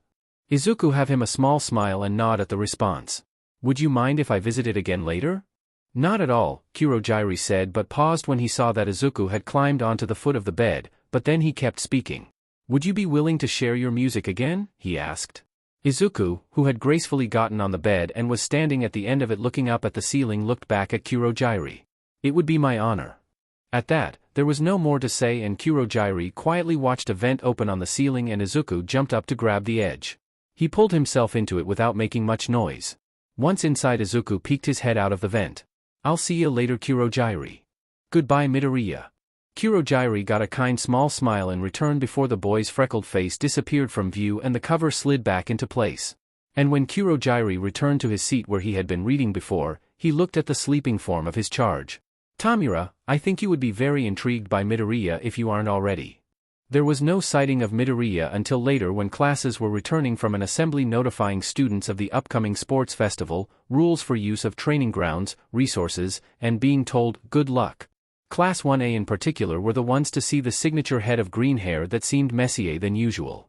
They paused at the sight of Midoriya sitting on Bakugu's desk while Bakugu kept on walking until he stood right in front of Midoriya. "What do you think you're doing here, nerd?" They watched as Midoriya seemed to stare at Bakugu with a relaxed small smile, his legs still swinging as they hung off the desk. Bakugo huffed and poked Midoriya in the shoulder 2 times. The second time, even though light, seemed to be enough to make Midoriya let himself fall back. But he didn't fall off the desk. Instead, Midoriya laid on the desk while his legs still were swinging. So in an oddly silent room, Midoriya remained calmly draped over Bakugo's desk. And then an arm popped up. In his hand, there was a folded-up piece of paper. The others watched as that hand tapped the piece of paper against Bakugo's face a few times before he finally took it. When Bakugo opened the note and quickly read it, he huffed in amusement before starting to push Midoriya slowly off the desk while Midoriya let him. There was no need to worry about falling as Midoriya easily landed on his feet and stood up and started walking backward away from the desk, still looking at Bakugo who had taken his seat. Bakugo glared as Midoriya walked out of the classroom backward while wiggling his fingers goodbye at him. Then Midoriya was gone and everyone else got to their seats too. Uraraka was the one to come up to Bakugo and ask what the paper was. None of your business, round cheeks. Later a note that said, don't PSS off your classmates or they might just beat your butt at the sports festival. Have fun at training, was reduced to ash by Bakugo who had a smile welcoming a challenge. The next sighting of Midoriya was in Snipe's class. A student came across what they thought was a random body and ran towards the sharpshooter teacher who reassured that Midoriya was, in fact, not a dead child. He walked up to the boy who was laying half his body on the floor while his legs reached up towards the ceiling against the wall. Hi Snipe, Midoriya said with his eyes still closed. Snipe looked at him and wondered what to do. It seemed the shooting range, or more specifically the booths, would be a common napping location for Midoriya. Snipe wondered if Midoriya was interested in shooting. Youngin, do you want to give the gun a try? He asked, sure that Nedzu wouldn't have an issue with letting the boy try. And while he was sure the principal wouldn't have an issue, Snipe questioned if he made the right offer when he saw those green eyes open to look at him. He felt as if he were the target at the end of the shooting ranges. Later Cementos walked in to see Midnight sitting next to Snipe looking like she was trying to hold back her laughter while the man was hunched over with his head in his hands. Cementos hesitantly asked what was wrong. Midoriya was in my class and I offered for him to try out the gun since Nedzu seems to deem him responsible. And what happened? Midnight snorted while Snipe replied. DMN kid caught on real quick and scared the sheet out of some third years with his face when he was shootin'. The boy looked like a western outlaw with the look in his eye. Cementos tried to ignore the giggling that Midnight had given up trying to hide. She always broke down at Snipe's theatrics and similes since he came back from America. Yagi, in his small form, was listening to another lecture on teaching methods from Nedzu when there was a sudden knocking sound coming from above them. Instantly, Nedzu stopped talking and he looked up, which Yagi did as well. Promptly Yagi coughed up some blood at being startled to see green eyes looking down at him surrounded by darkness. When he looked up again after catching his breath, he saw that those eyes in fact belonged to the child that had scolded him, Midoriya. Seeming to have waited for him to catch his breath, Midoriya spoke. I think I scared some third years in Snipe's class. How so?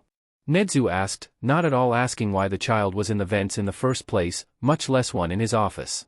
Yagi could see vaguely that Midoriya shrugged. I was just shooting like Snipe showed me. One of Nedzu's ears twitched. Well, that is what they do in Snipe's class, so it's odd that they got scared. Midoriya agreed with the principal. That's what I thought too, but I didn't get to ask since they left pretty quickly when their class ended. Nedzu had picked up his cup of tea and took a sip. That's unfortunate. Yagi could see the Midoriya seemed to have his arms crossed and rested his chin on the arms while looking down at them before he spoke again. Yeah, but it was fun. Green eyes looked at Yagi again before returning at Nedzu. What are you doing, Nedzu? Nedzu smiled and looked at Yagi. Catching up with Yagi-san here and telling him about various teaching methods I've observed over the years. Oh, well then I'll leave now. Goodbye Nedzu, goodbye All Might. Then Midoriya disappeared into the darkness from the vent before the opening slid back closed. Tokoyami was walking with Shoji in the hall until he realized that the multi-armed teen was no longer beside him. When he looked back he saw that Shoji was a few feet back and looking up. Shoji used one hand to beckon Tokoyami back to him, another to speak as he continued to look up at the ceiling. Do you need me to catch you again? Shoji asked, still looking, and Tokoyami wondered who he was talking to. A grate on the ceiling moved to the side and a head appeared out of the darkness, hanging out slightly with a smile on their face. Not necessarily, but I would like it, Midoriya said. Tokoyami huffed in amusement at Midoriya's comment and saw that Shoji smiled.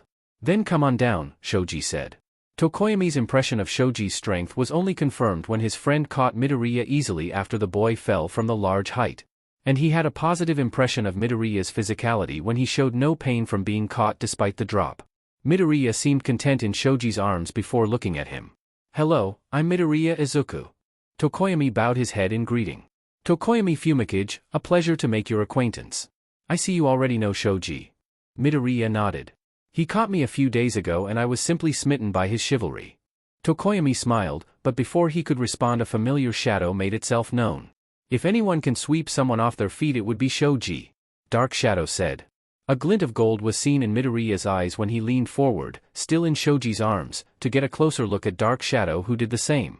You're Dark Shadow, I presume. Dark Shadow's eyes made it clear they were pleased with the recognition. The one and only, I heard you like dark places. Midoriya leaned back in Shoji's arms, making himself more comfortable. Yeah, they're good places to take a nap and also just to relax. Have any recommendations? The four of them continued to walk down the hallway, although two weren't technically walking at all, for a bit while talking. A good portion consisted of Dark Shadow and Midoriya listing pros and cons of odd spots like cabinets, closets, the shade of trees, and even under beds.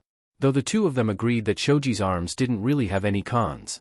As much as I am glad you two like my many arms, Shoji said with a slight blush. He looked down at the person he was carrying. Do you have somewhere to be, Midoriya? Yeah, I made plans to go see Dusty again.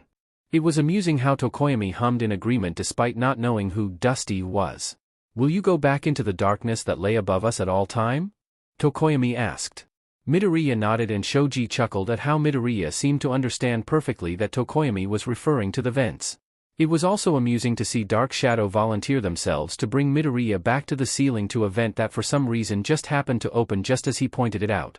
While his Dark Shadow retreating back to Tokoyami, Shinso was walking down the hallway. What was that? He asked, looking at the vent that just closed. That was Midoriya. Shoji was carrying him, Tokoyami said while Dark Shadow snickered behind him. Shinso looked at Shoji's arms and the thought of being carried came to his mind. He must have been staring at them for a bit because it was Shoji's voice that broke through his thoughts. Do you want me to carry you? Shoji asked and Shinso couldn't help but notice that the teen didn't at all sound annoyed and only genuine. With the slight shock and also lack of coffee in the last 5 hours he didn't filter the next words that came out of his mouth. I would literally die happy if I got to be carried by you, Shoji. Then I hope you're like Tokoyami who has a will ready, Shoji said as he opened his arms towards Shinso. Shinso, who had been standing next to Tokoyami, whispered, I think I'm in love. Seemingly not at all perturbed by this information, Tokoyami nodded sagely. A wise choice. Shoji smiled underneath his mask.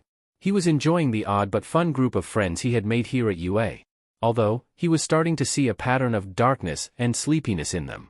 He'd have to make sure to make them get some rest even if he had to carry them to a couch and wrap them in a blanket himself, which seemed they wouldn't even mind. Nedzu patiently waited for Yagi to stop coughing. Amused by the panic Midoriya had caused with a simple goodbye. Yes, such a simple thing, and Nedzu had a front seat to how gracefully the number one hero conducted himself after learning that a child knew of his secret. Nedzu, how does he know? Yagi said in an almost whisper, only just wiping the blood away with wide eyes. Nedzu took another sip of his tea. I can surmise that he simply came to the conclusion himself. It wouldn't have been too difficult considering his intellect, he calmly responded, although it didn't seem to calm Yagi at all. Yagi leaned forward. But it's a secret that needs to be kept. Surely you are concerned that a child knows it. Yagi would have been correct if that child had been anyone else other than Midoriya. The boy was not any ordinary teenager. That boy had high connections and years of education under his belt after using up the number of hours others used to sleep. There was a certain maturity or attitude gained from something like that. Something that set him apart from the others. Which was why Nedzu replied, oh no, not at all. Once again he was amused by the confusion that appeared on All Might's face. Why not? At this Nedzu could help but smile in the way he so often did in the company of Midoriya. Well, he's smart enough to keep to a secret. The face All Might made in response made Nedzu spill some tea as he took another sip. When Midoriya arrived at the room where Dusty and Kurogiri were in, he simply popped his head in, letting it hang upside down. The specialist is not here yet, Midoriya, Kurogiri said without looking up from the book he was reading. Oh, that's fine.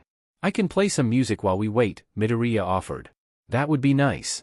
At Kurogiri's response, Midoriya let himself fall out of the vent, easily landing on his feet. He made his way to one of the other seats, took out his laptop, from where no one could say, and pressed play. Music filled the room as Midoriya got to work on some documents while Kurogiri kept reading. It was about 30 minutes later that there was a knock on the door and Kurogiri said to come in. Midoriya paused his music but kept working, although his focus was more on the specialist. He listened as they introduced themselves and then checked over the comatose patient. It was fairly quick. In the end, the specialist didn't reveal much, probably because the principal wasn't there. Kurogiri and Midoriya were aware of this but not bothered. He seems to be doing alright, the rest is good for his mind and also protecting him, so it's best to keep him in it for now. I'll be coming by tomorrow to go more in depth about what I can do and what steps are going to be taken. Kurogiri simply nodded at the specialist, who took that as their cue to leave. When the door closed, Midoriya turned to Kurogiri and asked, "Press play," to see if the man wanted him to play the music he had paused. At Midoriya's voice breaking the silence, Kurogiri let out a deep sigh. It didn't take a genius to know the man was stressed about his charge.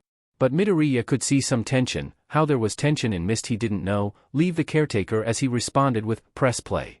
With a click of a button, music filled the room once more. Later that night, Izuku found himself talking to his dad again, this time remembering to tell him about Dusty and Kurogiri.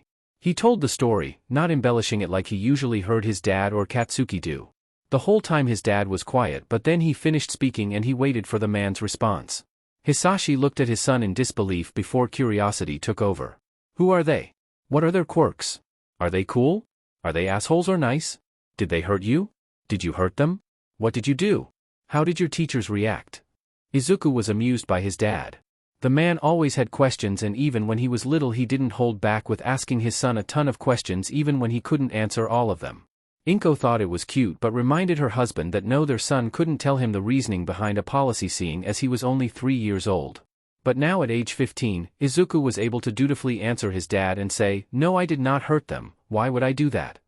There was no concern for security breach though, as he told his dad about the school's response due to the secure line he and his dad created themselves. Izuku was also able to tell him about the condition of Dusty and Kurogiri. In typical Hisashi fashion, he paid close attention to what his son said.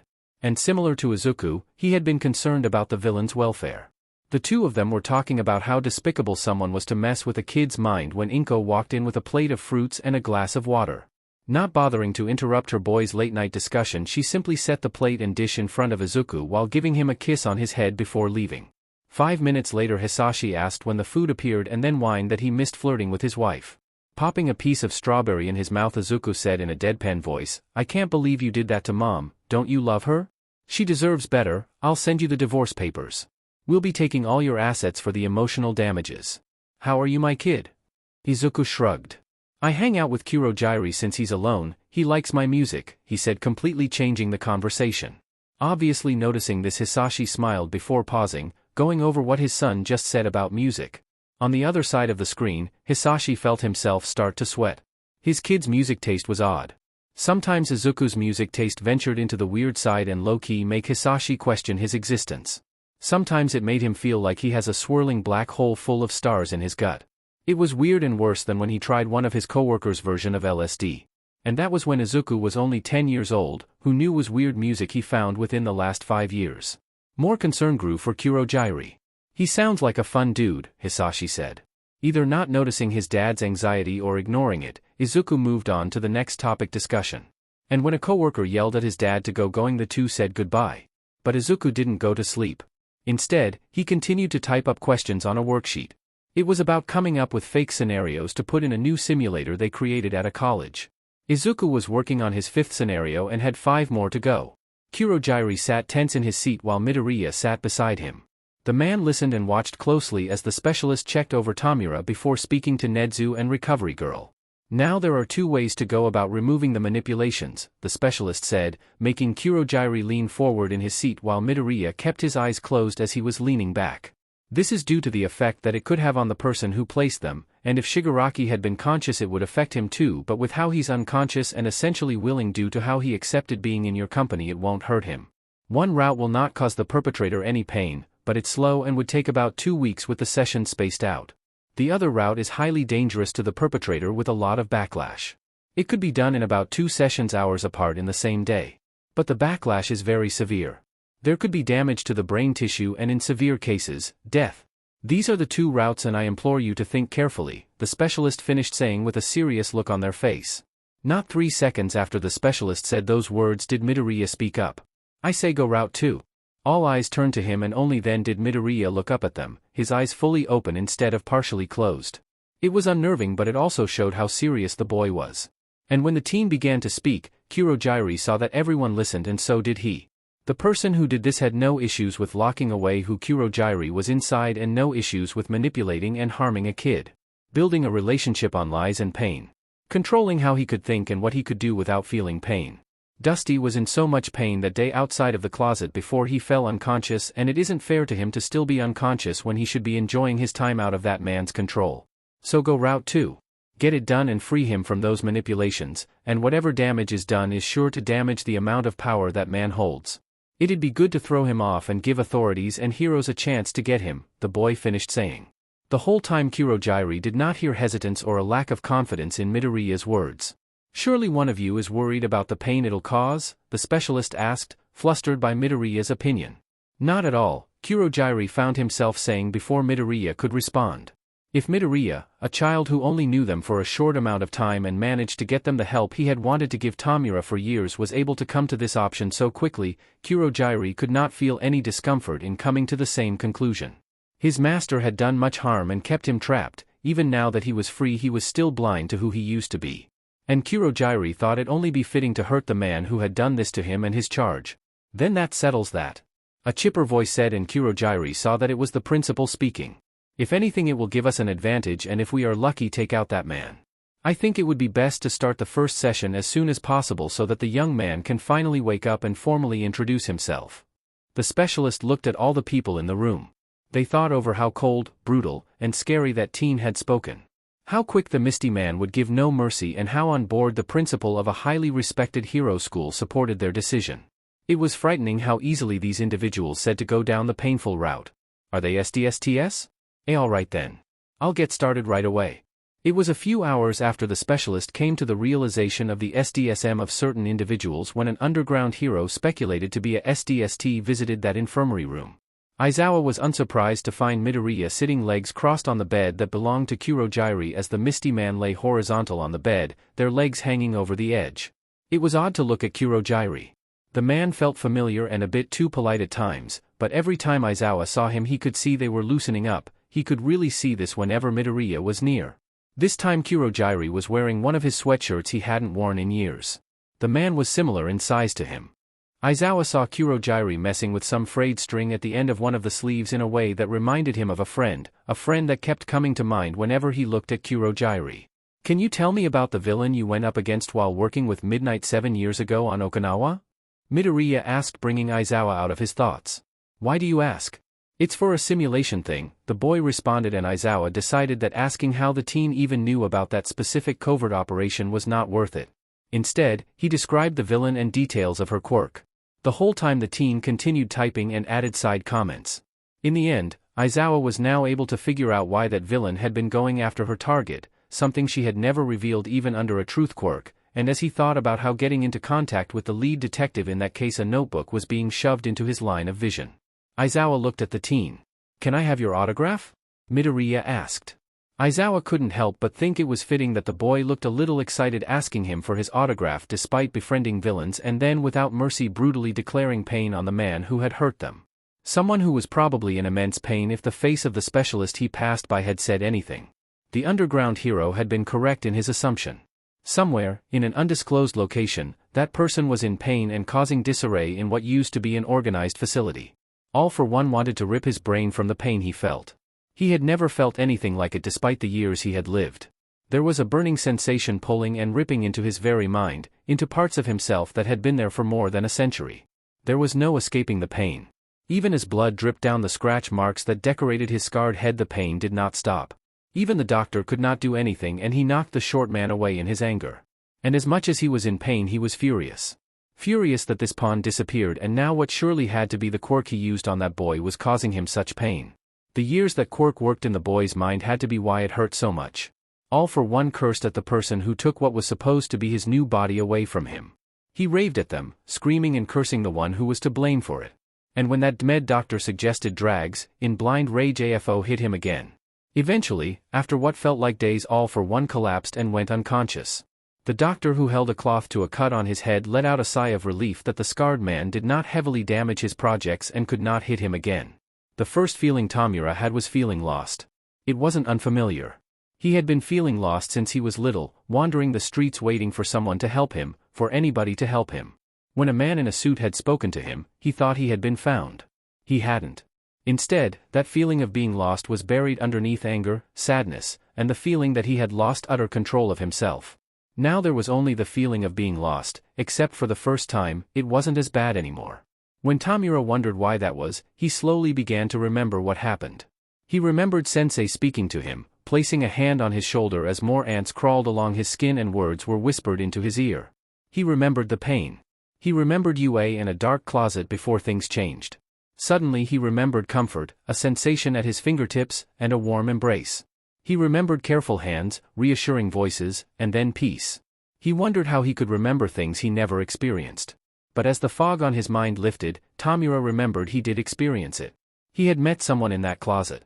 He remembered how they didn't scream, run away, or hurt him. Instead, they had sat down next to him and promised to help.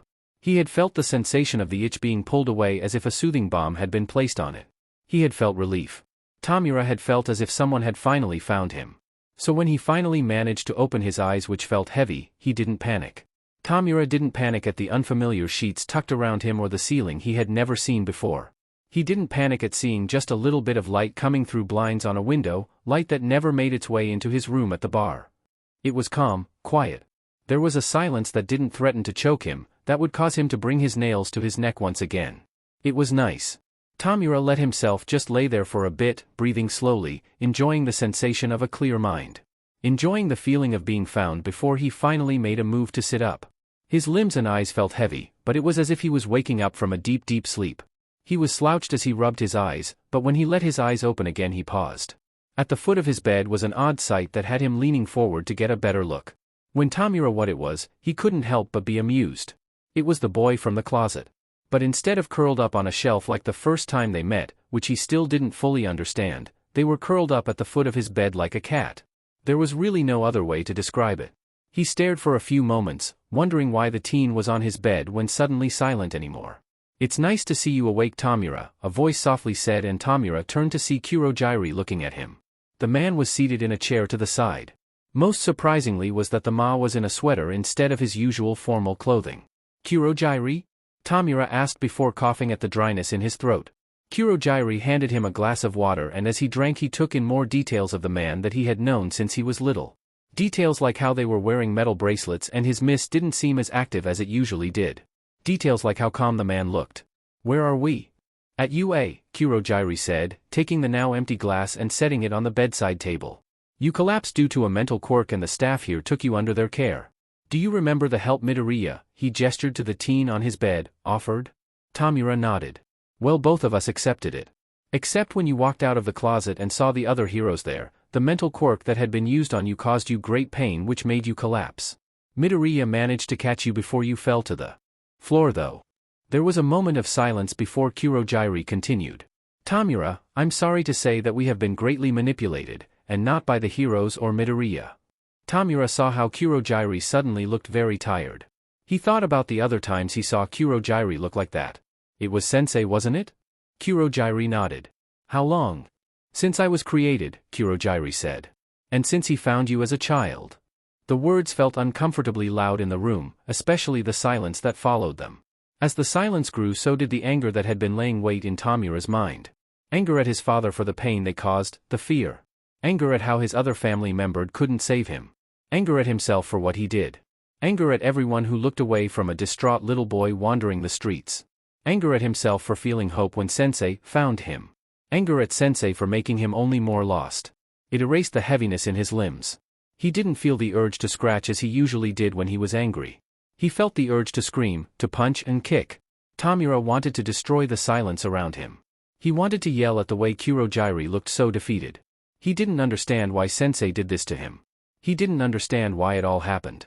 He didn't even understand why he was at UA in such a comfortable bed with an odd but kind teen sleeping at the foot of it. Tamura didn't understand why he felt like he might just cry. He hadn't cried in years, he hadn't cried since Sensei had found him. A sudden movement on his bed broke through the anger though, and he looked up to see green eyes looking at him. Eyes that didn't look at him in disgust or fear. Instead, they looked at him softly. As Tamura felt tears build up in his eyes without permission, Midoriya smiled at him. Suddenly, Tamura found himself being hugged gently but firmly.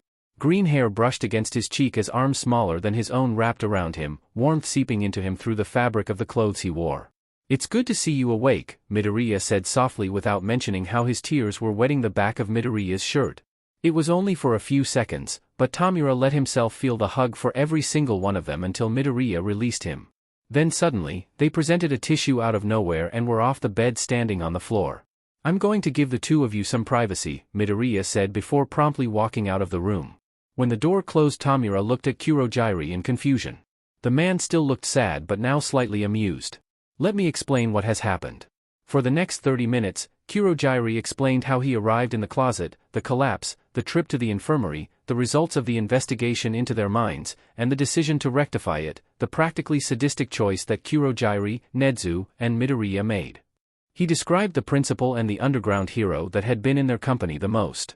But the thing Tamura was most interested in other than what had been done to his one mind was Kurogiri talking about Midoriya. "Like you no doubt already know, Midoriya is an interesting individual. He doesn't show fear in regard to us. In fact, he is friendly with me and you from the look of the hug he gave you. He seems to have a lot of freedom here in the school and a friendly relationship with the principal," Kurogiri said. "He does?" Kurogiri nodded. "I would assume so with how he spoke to them and how he doesn't seem to follow a set schedule of classes. And I haven't seen any other students who use the vents to travel or be allowed in this room." "He uses the vents? Wait, how many times has he hung out with you?" "He visits almost daily. We listen to music together." Tamura stared at Kurogiri for a few seconds, trying to create the image of him and a teenager listening to music together. He was having a hard time with it, but from Kurogiri's tone, the man wasn't lying. And from what he knew of Midoriya's interactions with him, the hug, he didn't find it hard to believe. Although, Tamura didn't understand why. "Kurogiri," Tamura said slowly, "why does he act that way?" At this, Kurogiri actually laughed, which only threw Tamura off even more. "I haven't the faintest clue."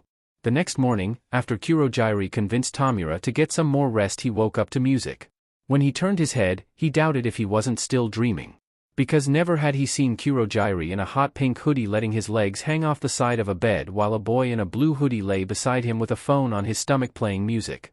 The two seemed completely at ease with each other and Tamura couldn't help but watch as Midoriya was swinging his legs idly off the side of the bed. "What are you guys doing?" Tamura couldn't help but ask. "Chillin', to music. Got any requests?" Midoriya responded without even getting up or being surprised that Tamura was awake. At the sound of Tamura's voice, Kurogiri sat up and checked up on him. Apparently, the man had been holding back on being a caretaker all these years due to Sensei's order, because never had Tamura felt more like a child as Kurogiri fretted over him at that moment.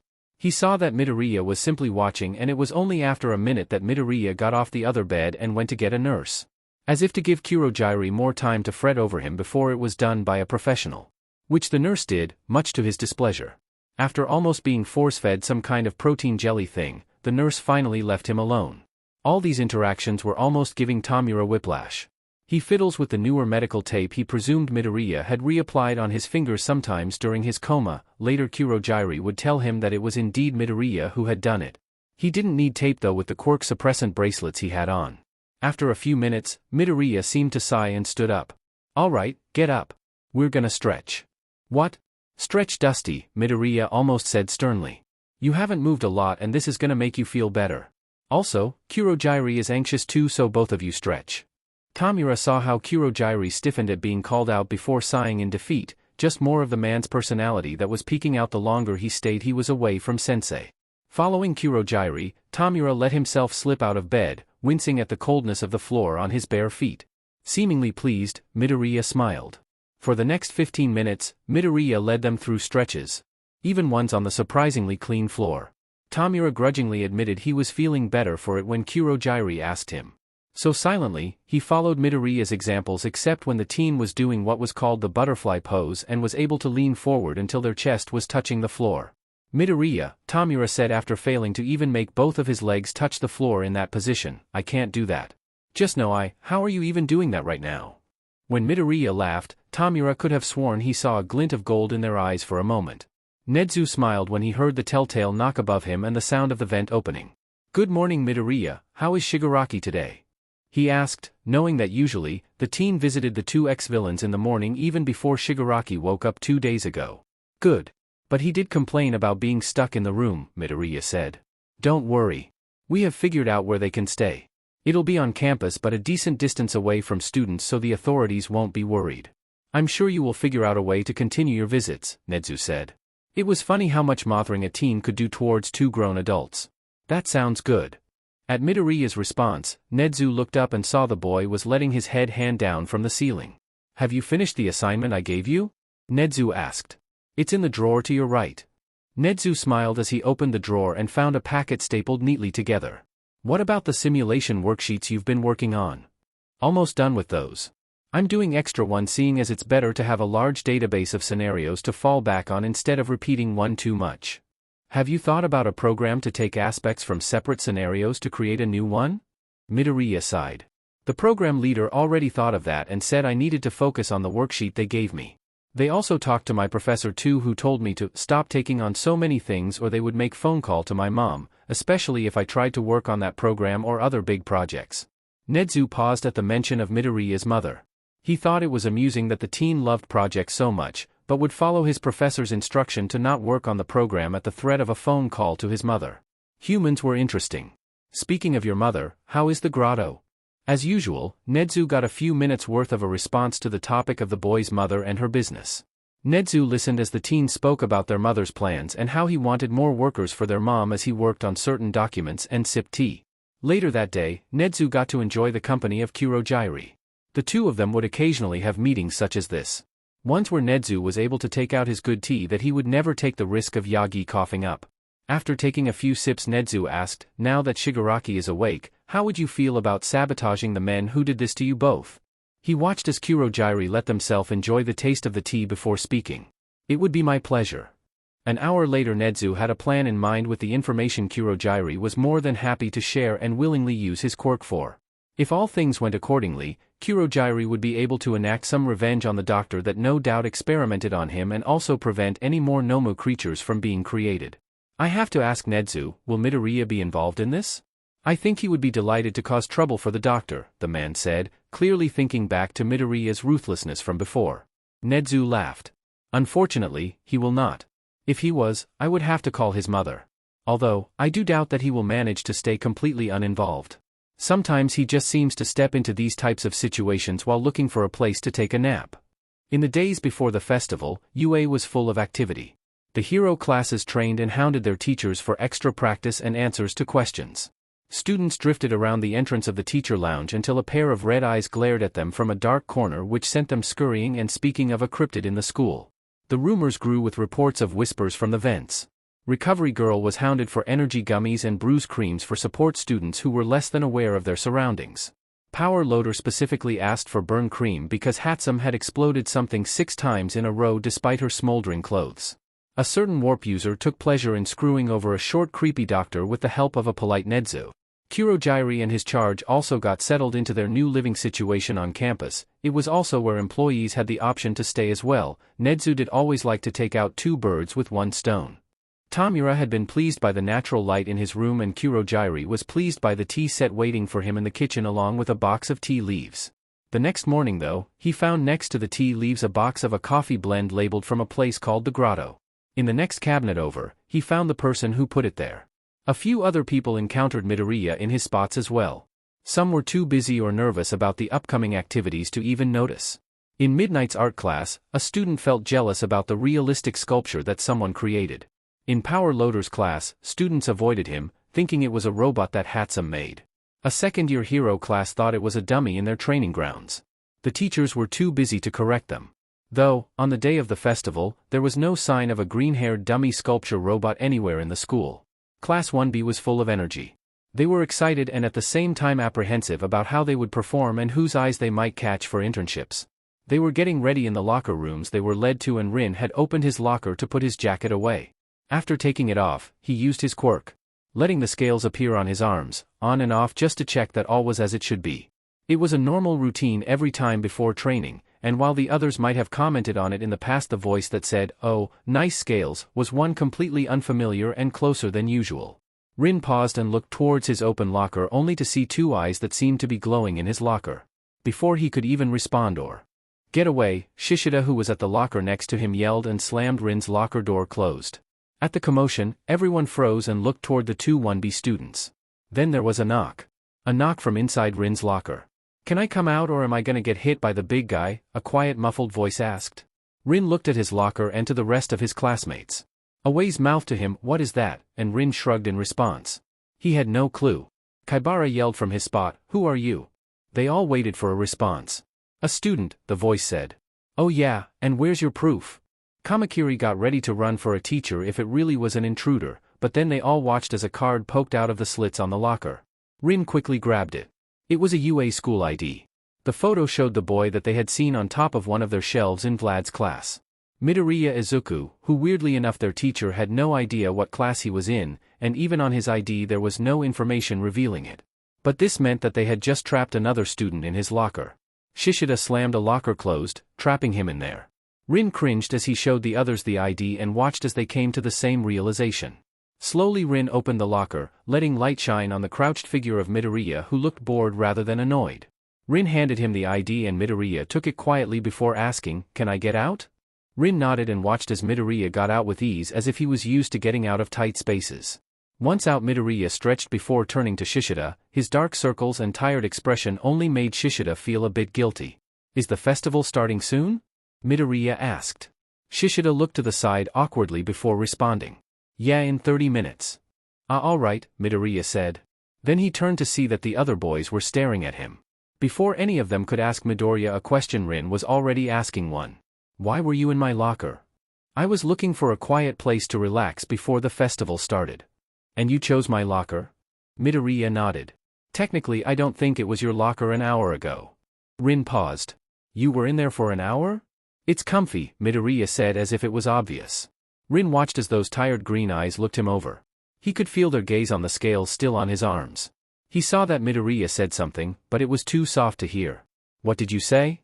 "Oh," Midoriya said, moving his gaze to Rin's face. "Your scales. They're a lighter green than mine, it's nice." "You have scales?" Midoriya smiled at his question and moved his hands to lift some of his hair up, revealing his nape and skin behind his ears. When he turned, Rin was able to get a better look, which was when he saw them. They were dark green scales, much darker than Rin's own. He could see how they led underneath Midoriya's shirt towards his back and how they were also going toward the back of Midoriya's ears. "They're cool," Rin found himself saying with ease. At the compliment, Midoriya simply gave a pleased hum. After that, there was a moment of silence before one of Rin's classmates broke it. No longer able to hold their question back. "Dude, I gotta ask, were you trying to sneak a peek at us?" Rin and Midoriya turned to look at Aways, who looked a bit awkward at the question but serious nonetheless. Everyone looked to see what sort of reaction Midoriya would have, but the teen showed no reaction. Actually, Midoriya looked a little confused. "Why would I do that?" "I don't know." Aways sputtered. "There's some real perverts out there, you know." "Oh. Well, I'm not a pervert," Midoriya said. "Then did you come for sabotage?" another voice asked, and they saw that Monoma had finally chosen to speak. Already the boy looked defensive of his class. Once again Midoriya didn't seem angered by the accusation. "No, you're Vlad's class. I like Vlad, he's nice. I wouldn't do that to him. So if you win you win, and if you lose you lose. Simple as that," Midoriya said. At the simple answer, Monoma just nodded in agreement. The others thought it was nice that someone who wasn't in their class liked their teacher. Usually, students always favored their own teachers. Although they weren't even sure who Midoriya's teacher was. A few of them were going to ask, but when they looked they saw that Midoriya was no longer in his spot standing next to Rin. Instead, he was on top of the lockers getting into an open vent. How Midoriya got there so quietly and quickly, they didn't know. Then before any of them could ask any more questions, Midoriya was completely inside of the vent, although he popped out his head. "Good luck," he said quietly before disappearing back into the darkness while the vent grate went back into place. Yamada and Aizawa did not look surprised when one moment there was no sitting in between them and then the next, there was a tired-looking teen. Yamada simply continued his announcement, sending smiles at his husband and Midoriya. Meanwhile, Aizawa saw that Midoriya remained silent, but his eyes followed the student's movements. Aizawa had a feeling that the teen's mind was running non-stop despite his outwards appearance. Aizawa also couldn't tell who Midoriya was rooting for. Throughout it all, the teen kept a neutral face. His eyes only slightly lit up whenever something interesting happened. When there was a break, as Yamada spoke about the next event, Aizawa simply watched as Midoriya made his way into the vents again. Is he gonna be okay in the vents? Yamada asked, thinking of what could be up there. Aizawa smiled. Yeah, he's used to them. Izuku was enjoying himself. It was nice to see everyone using their quirks and the crowds cheering them on. There were many ways the quirks were being implemented and Izuku liked how Mike kept up the exciting energy for the crowds. Though during the break he went to go find a spot to relax, maybe take a nap. The vents were easy to use and always empty, so the chance to run into anyone was close to zero. He was thinking about the different structures of the vents compared to those in the school building when he came across a hotspot. There shouldn't be any hotspots in the vents. Moving forward, Izuku saw a grate and looked down. Below him, he saw Endeavor, and in front of the number 2 hero was his son. His son did not look happy to be there. From what Izuku could hear, it was due to the rude and abusive language the man was using. Seeing as the angry tirade was yet to end and the discomfort in the other teen, Izuku made a decision. Not bothered by the heat, Izuku removed the grate and braced for impact. Shoto stood still in silence, letting the angry words of his father wash over him. The uncomfortable heat grew the longer the man spoke. It was things he had already heard before. Words about pushing him to beat All Might and ensure his legacy as the perfect creation. Words he was tired of hearing, but felt he could not escape. Except, suddenly his father's words were cut off by a green blur falling from above. A second later the heat from Endeavor's flames disappeared and Shoto looked down to see that Midoriya was sitting on an unconscious Endeavor. There was smoke coming off of Midoriya, but the boy didn't seem to notice. The two of them stared at each other before Midoriya finally spoke. Are you having fun? He asked. Shoto narrowed his eyes. Fun? Midoriya nodded. The festival and seeing everyone do interesting things with their quirks. It's kind of fun, isn't it? Shoto thought about the pressure from Endeavor but also about his classmates and how excited they had seemed. He thought back to the jokes and taunts they made to each other, even during the actual challenges. How they had smiles. They were having fun. Shoto wondered if he could have fun too. His siblings had told him to have fun in their various texts. But he wondered how he could have with his Endeavor's quirk. Although, his siblings continued to tell him that it was his quirk. Whenever he even called it Endeavor's quirk, Natsuo never hesitated to get him into a headlock and mess up his hair as if trying to scrub that idea out of his head. Meanwhile, Fuyumi had tried to get him to use both aspects of his quirk to help her cook and always thanked him whenever he did. As if sensing his thoughts, Midoriya began to list things Shoto could do with his quirk. Shoto listened as the boy spoke of ice skating rinks, ice sculptures, fireballs, fire blasts, explosions, from the rapid change in temperature, steam, ice daggers, ice domes, and a whole other array of things from odd combinations that he had never thought of with both sides of his quirk. And those can be used in fights, but some of the things I mentioned can just be for fun. If anything, I think you'd be able to figure out what other nice things you could do for fun. After all, it's yours. Midoriya finally finished.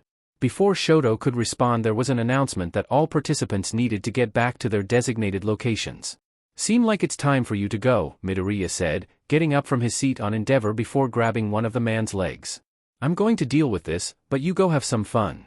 Then the team began walking and dragging Endeavor in the opposite direction of where Shoto needed to go. As he watched Midoriya go, Shoto thought it was funny how Midoriya was similar to his siblings. He must be a good brother to Shinso. While Shoto headed back to his classes section, there were heroes and workers doing their rounds to make sure everything was as it should be. One of the new workers that were on their own for the first time was now regretting telling their supervisor that they were fine to go on their own. This was because currently, they were in a hallway that had some broken lights and a few that were flickering. And towards the end of the hallway, there was a figure dragging something big.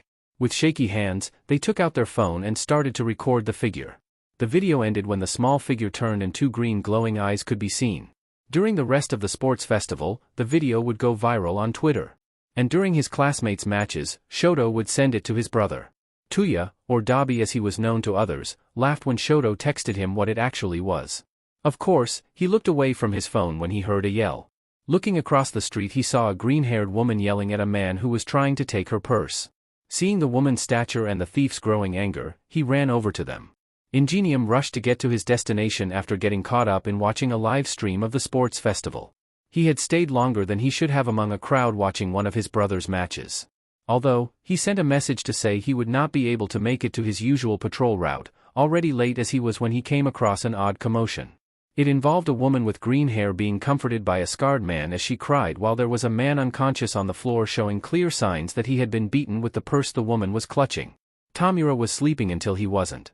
He was still getting used to having a normal sleep schedule, but the creepy clacking he was hearing in the mostly dark room wasn't helping. He was reminded of the scary stories he used to read online at night when he was younger about people waking up in the middle of the night hearing what sounded like claws walking across their floor or someone tapping on their window. But considering that this wasn't a haunted house or much less one where someone snuck in, Tamura simply turned his head towards the sound. He froze when he caught the sight of a pale-looking face with wide, almost glowing eyes at the foot of his bed. Wait, I know that face. Midoriya? Those eyes that had been focused on the screen of a computer moved to look at him and the glow he thought he saw disappeared. Yeah? Midoriya asked. What are you doing? Midoriya tilted his head at him.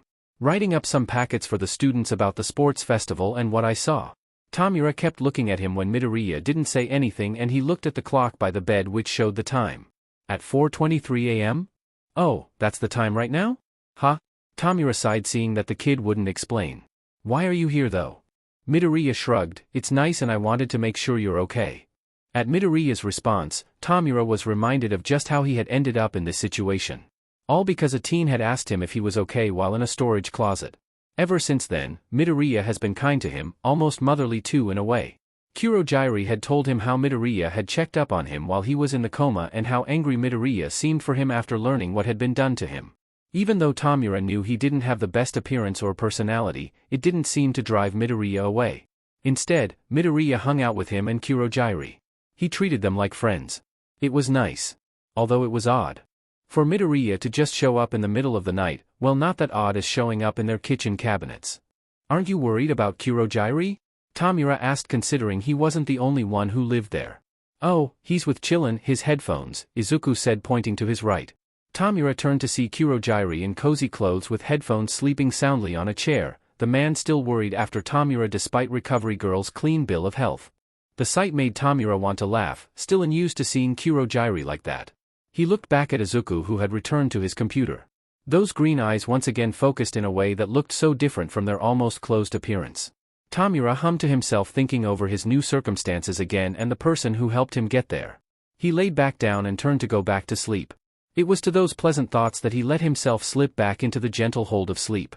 The next few days followed the same pattern. At least once a day Midoriya was in their living space, eyes glued on a screen, typing. At one point Tamura couldn't hear the typing anymore and when he looked he saw that Midoriya had installed a new keyboard. When asked, Midoriya said that his mom got it for him after pointing out the noise they made. Tamura felt grateful for the kid's mom so he wouldn't be woken up by creepy clicking near the witching hour anymore. Eventually, though, Midoriya made his usual appearances at the school. The vents were welcoming as ever for their traveler. Voices and conversations from down below floated up into the vents giving their traveler a peek of what was the topic of today.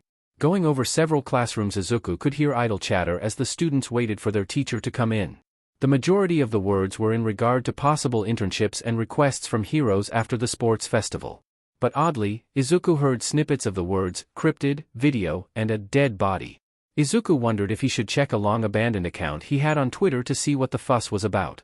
But pushed the thought to the side when he heard a distant explosion travel down the vents. He had wanted to check with Hatsume later that day. Apparently, she was going to be working with small robots. It should be a small enough project that no one would bother to call his mom about. Izuku continued making his way through the vents. Unbeknownst to Class 1A about their overhead traveler, other than Jairu and Shoji, the students continued their discussion about the viral video. Wait Zero, have you seen the video of the cryptid of UA? Zero twisted in the seat to look at Kaminari. Cryptid of UA? Yeah, there's a video of something dragging a dead body through the hallway, Kaminari said and pulled up his phone to show the video. A few of the others crowded over it as he pressed play.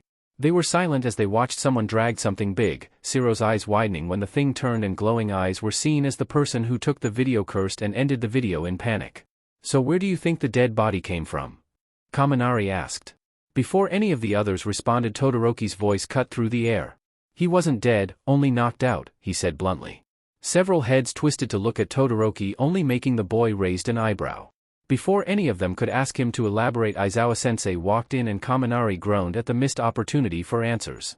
Their teacher, however, somehow under his usual blank face, looked pleased at the silence before discussing the plans for that day, but while he talked those who heard the Todoroki burned with questions. It wasn't until lunch that they finally had a chance to ask Todoroki about what he had said earlier. Kaminari almost skipped his way with his food to the table where Todoroki was eating. Though his mission to ask a question slipped into apologizing when he spilled some of his food at the way he almost slapped it down on the table in excitement. Meanwhile, Mina and Shiro who followed only snickered and took their seats. Sorry about that dude, but anyways how do you know it wasn't actually a dead body? Well, Todoroki said, seeing as I saw Midoriya only no dash. Though it was when he only began to say the name Midoriya before their group was interrupted by some students from 1B. Kaminari looked up to see Monoma along with a boy who wore a ponytail. He thought his name was Rin. Is he in your class? Monoma asked while Rin was beside him. Todoroki looked unbothered by the sudden question. No, he isn't. But he's visited a few times. How do you know him? Rin shuffled his feet and stepped closer to the others. He was in my locker at the sports festival. DMN, Mina said. He's practically everywhere. As I was saying, Todoroki continued. Endeavor was speaking to me until Midoriya fell on him from one of the vents and knocked him out. He then told me to go back to the festival activities while he took Endeavor to Recovery Girl. What do you mean took? Shiro asked. He dragged him. Really? Yes, he grabbed his leg and simply pulled. What a guy, Mina said with a smile leaning into Shiro's side before he poked her in the ribs and made her squeal. He must be strong then, Monoma said. Kaminari nodded. Seems that way, along with Bats hit crazy for falling on top of the number 2 hero. Did he tell you anything else, Todoroki? They all turned to the boy who titled his head. His hand holding chopsticks that carried some cold soba paused in the air. He told me to have fun. He said nothing else before bringing the noodles to his mouth. Everyone had the same thought as Todoroki ate and gave no more answers. Fing cryptids. Vlad was about to begin the next section of his lesson when something slipped out on the shelf and crouched silently. The hero only paused for a moment when he finally caught sight of Midoriya in the dark. The light was on just a minute ago, so Nedzu must have been being a little sheet. The boy was crouched, his eyes half-lidded as usual, and he held something in his hands. It reminded Vlad of the gargoyles he had seen throughout his trip in Europe 2 years ago. They were unmoving creatures, but their eyes seemed to follow you. Vlad was even sure that Midoriya had fangs like him, hidden with how his smiles were fairly small. It was different to Himiko's, she insisted he call her, revealing smiles that she always showed him when he came to visit and happened to bring spicy blood snacks. When he finally made eye contact with Midoriya, he watched him as they climbed down the shelf. The teen's body moved like a liquid, smooth and quiet.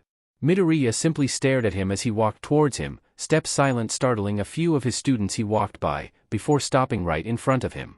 Then Midoriya held something out to him with his hand.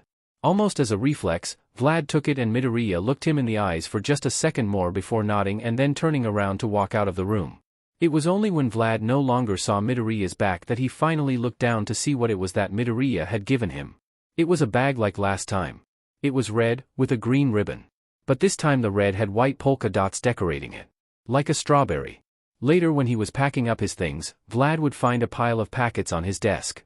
Apparently one for each of his students, and a quick scan showed that it consisted of an analysis of their quirks along with suggestions for things to work on during their internship week. Even suggestions of other heroes, new and retired, to contact. When he walked into the teacher's lounge he looked at Aizawa, who then proceeded to lift his own similar pile of packets. Hatsume had been glad to find the boy with green hair in the cabinet underneath her workshop table. Especially since he wordlessly handed her the tool she had been looking for.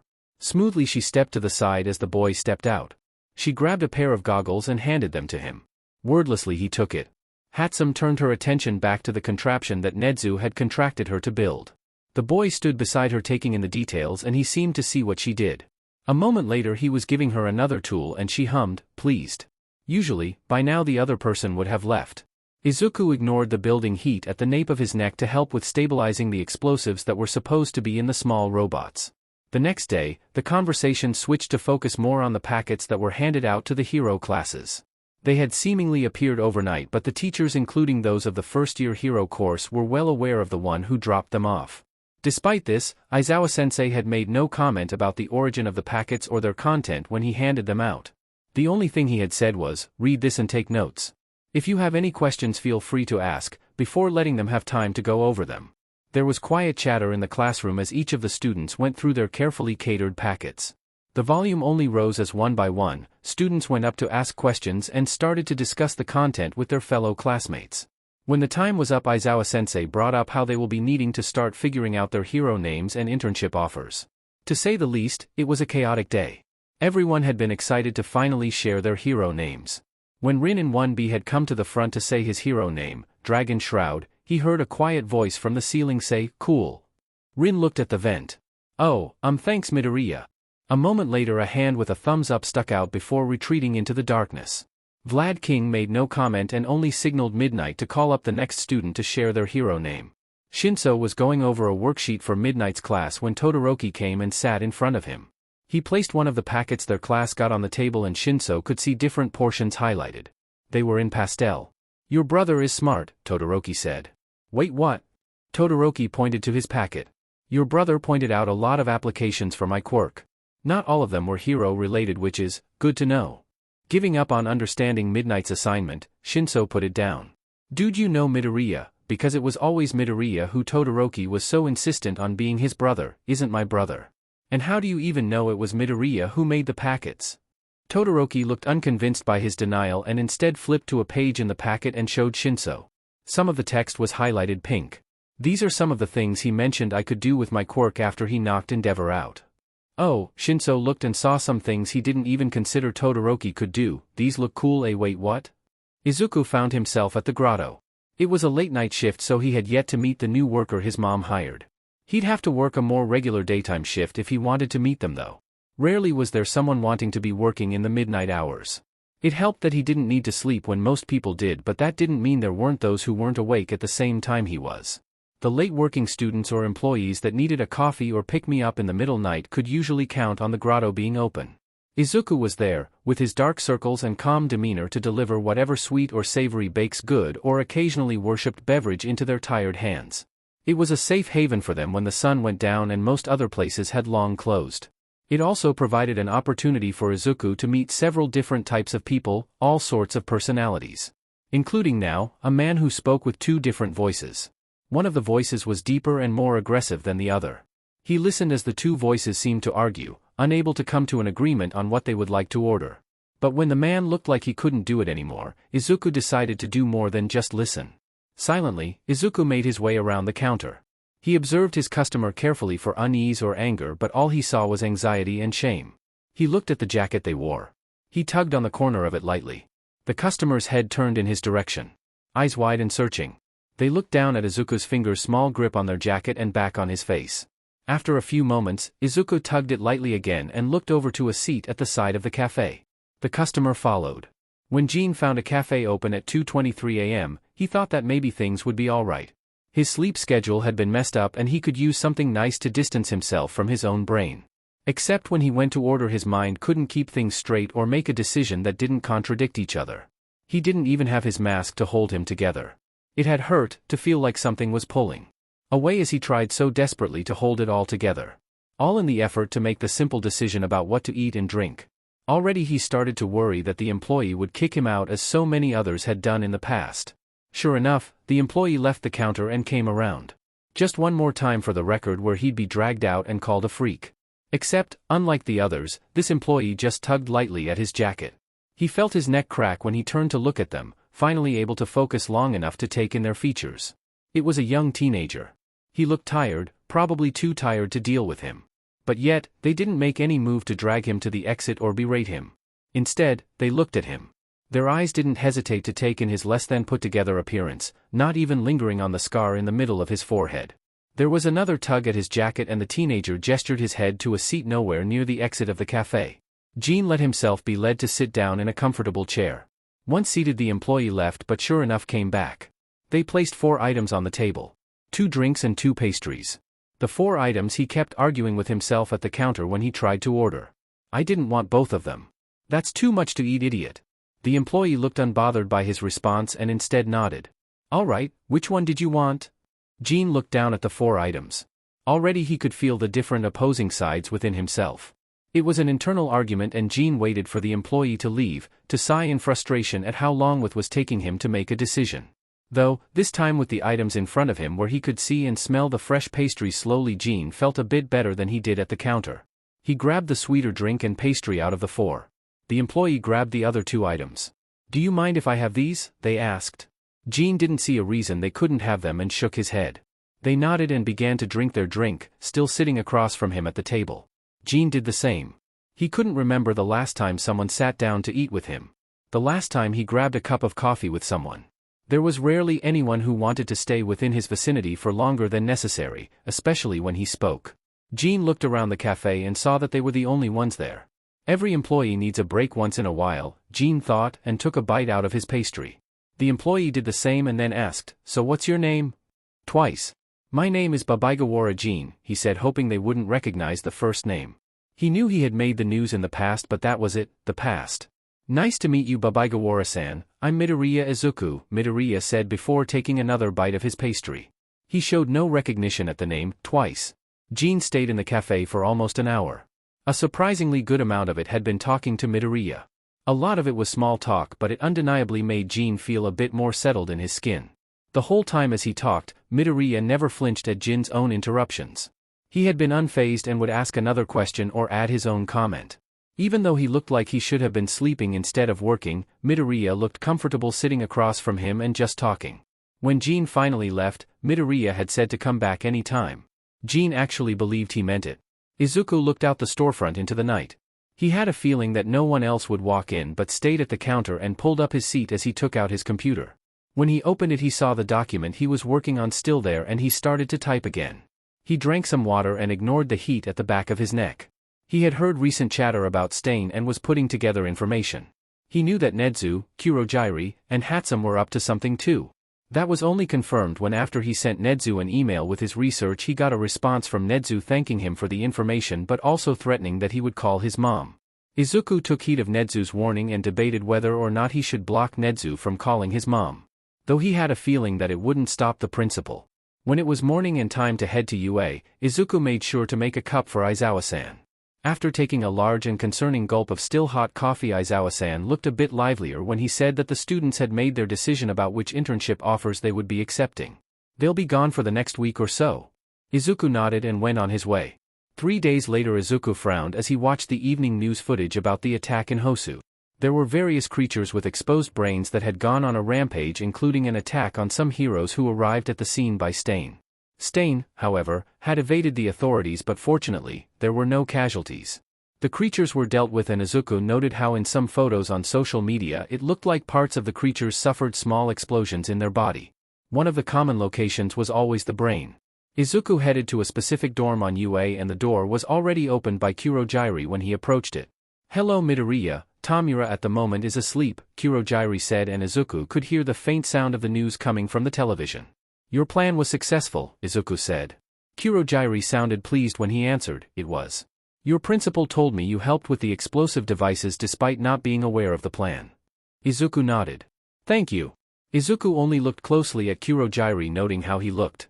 He didn't have that stiff posture like the first time he saw him. Instead, Kurogiri held himself with more ease and comfortable. He looked down and saw that Kurogiri was even wearing some fuzzy socks that were midnight themed. After bidding Kurogiri goodnight, Izuku went back to do more research and possibly hack into the police database again. Jean had gone back to the grotto several times, each of them Midoriya was the only one working and always saw with him. Rarely did he see another customer in there, but still the cafe was open and Midoriya always gave him a small smile when he came back. Each time Midoriya's behavior didn't change and Jean found himself feeling the tension melt away every time he walked inside. Midoriya had even given him some papers with some information about possible job opportunities after Jean had told him how he was looking for a job 2 nights ago.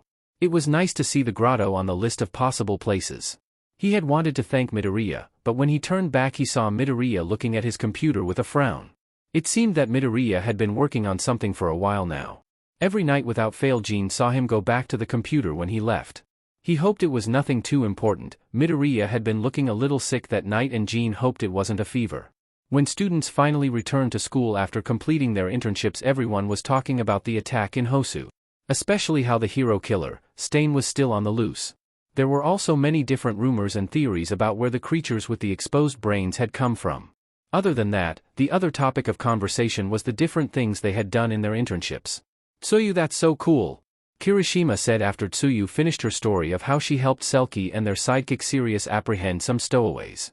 "Tetsu and I helped out clean a park with fourth kind, which was not as dangerous, but it felt good."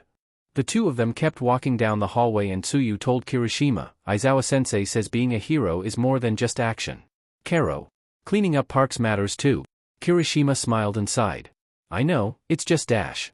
A scream cut Kirishima off and the two of them looked to see Kaminari run out of a classroom, almost crashing into Kirishima. An electric spark went through Kirishima at the contact. "Ah shit, sorry," Kaminari said, stepping back from him. "Nah dude, it's fine, were you the one that screamed?" At the question, Kaminari's eyes widened and he leaned in close to Kirishima and Tsuyu. "Yes, don't tell anyone. But I found something and it hissed at me so I screamed." Perfectly normal response. "What was it?" Tsuyu asked, and she looked past Kaminari's shoulder to the room he came out of. Kaminari shrugged. "No idea." Kirishima looked at Tsuyu and smiled before doing the same to Kaminari. Kaminari sighed. "Dude, seriously? Things that hiss usually mean a bite or something painful will follow." Kirishima put his hands on Kaminari's shoulder and hardened his skin. "Don't worry, I'll protect you. Come on, let's go." With that, he walked towards the room Kaminari came out of. Apparently, it was one of the rooms for the costume design department. When they opened the door, nothing happened and all they saw was a dark room. Kirishima at the font reached to flip the switch for the light to turn on, but it didn't, which was odd. Tsuyu brought up her phone with the flashlight feature while Kaminari stood next to her holding up his phone too. They moved the light around looking for whatever it was that Kaminari heard hiss. "Do you think a snake got loose?" Tsuyu asked. "We could get Koda." "It wasn't a snake," Kaminari said. Kirishima looked back at him. "How do you know it wasn't a snake?" "Snakes are different, this wasn't a snaky hiss." "What's a snaky hiss?" "Haven't you seen any of the animal documentaries Koda's recommended? Animals have all sorts of hisses," Kaminari said. "There was even one that showed that there is a cockroach that hisses too, like really big ones and dash." Kirishima had taken a few steps deeper into the room when suddenly there was a noise. All three of them paused and Tsuyu and Kaminari moved their lights. None of them dared to make a sound. It was when Tsuyu's light went over a shelf with that held folded up fabrics that they heard something and saw one of the piles move. The three of them were frozen until Kaminari asked, "Tsu, who's gonna see what it is?" In a dark room, they failed to come to a decision on who would go see what was hiding in a pile of fabrics. Tsuyu brought up what usually happens in horror movies, which led to Kirishima and Kaminari arguing about which of them would be most likely to survive in a horror movie. During this, they failed to notice that the pile had moved again, and it was only until Tsuyu had poked Kirishima in his side hard enough to make him squeal that they finally turned to look at where she had her light shining. Kirishima screamed and jumped at Kaminari, who fell under the sudden weight. Tsuyu only spared them a glance before looking back to the shelf where Midoriya looked back at her with wide eyes while his head stuck out from among the fabric. His eyes carefully watched every movement she made. Midoriya's eyes narrowed when she stepped forward and she heard a noise that might have been what Kaminari said was a hiss. A moment later he disappeared back into the fabrics on the shelf.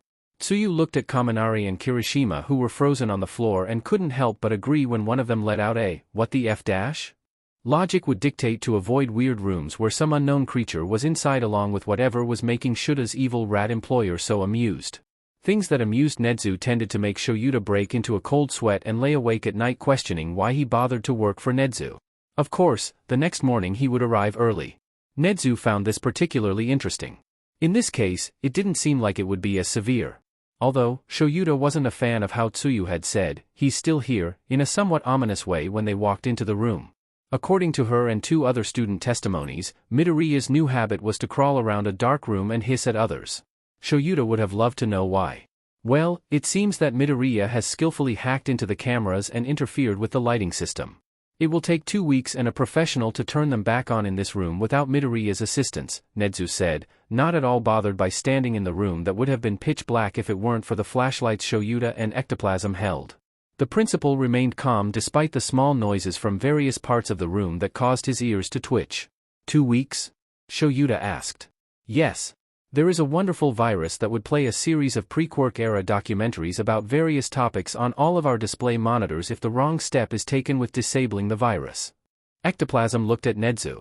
That doesn't sound too bad. The collection starts from 1922 and encompasses various languages. Navermi dash. One of the light beams caught on a retreating arm behind 2 boxes. They watched as one of the boxes slowly moved until it was pushed against the other. It grated against the metal shelf. In a constant shhh noise that didn't stop even as the other box began to reach the edge of the shelf and eventually tip over. It fell to the floor with a crash. Wires spilled out of the box along with some little bits and bobs. Although Shoyuta could see the limbs of what used to belong to some robots. A few of them were the ones used in the entrance exam. He wondered if maybe some of Powerloader's students were using them in class or something of the sort. However, with how one of the arms was being dragged underneath the shelf by a wire, it looked like they'd be one short. Just as the fingers of that robot limb were dragged into the darkness where the light didn't reach, Nedzu spoke. His voice was still ever cheery. "I'll be making a call." To an exorcist? No, to his mother. Nedzu was quick to make the call and put it on speaker. Midoriya Inko's voice was a direct contrast to the atmosphere of the dark room. "Nedzu-san. To what do I owe this pleasure?" "Midoriya-san, I hope you are doing well.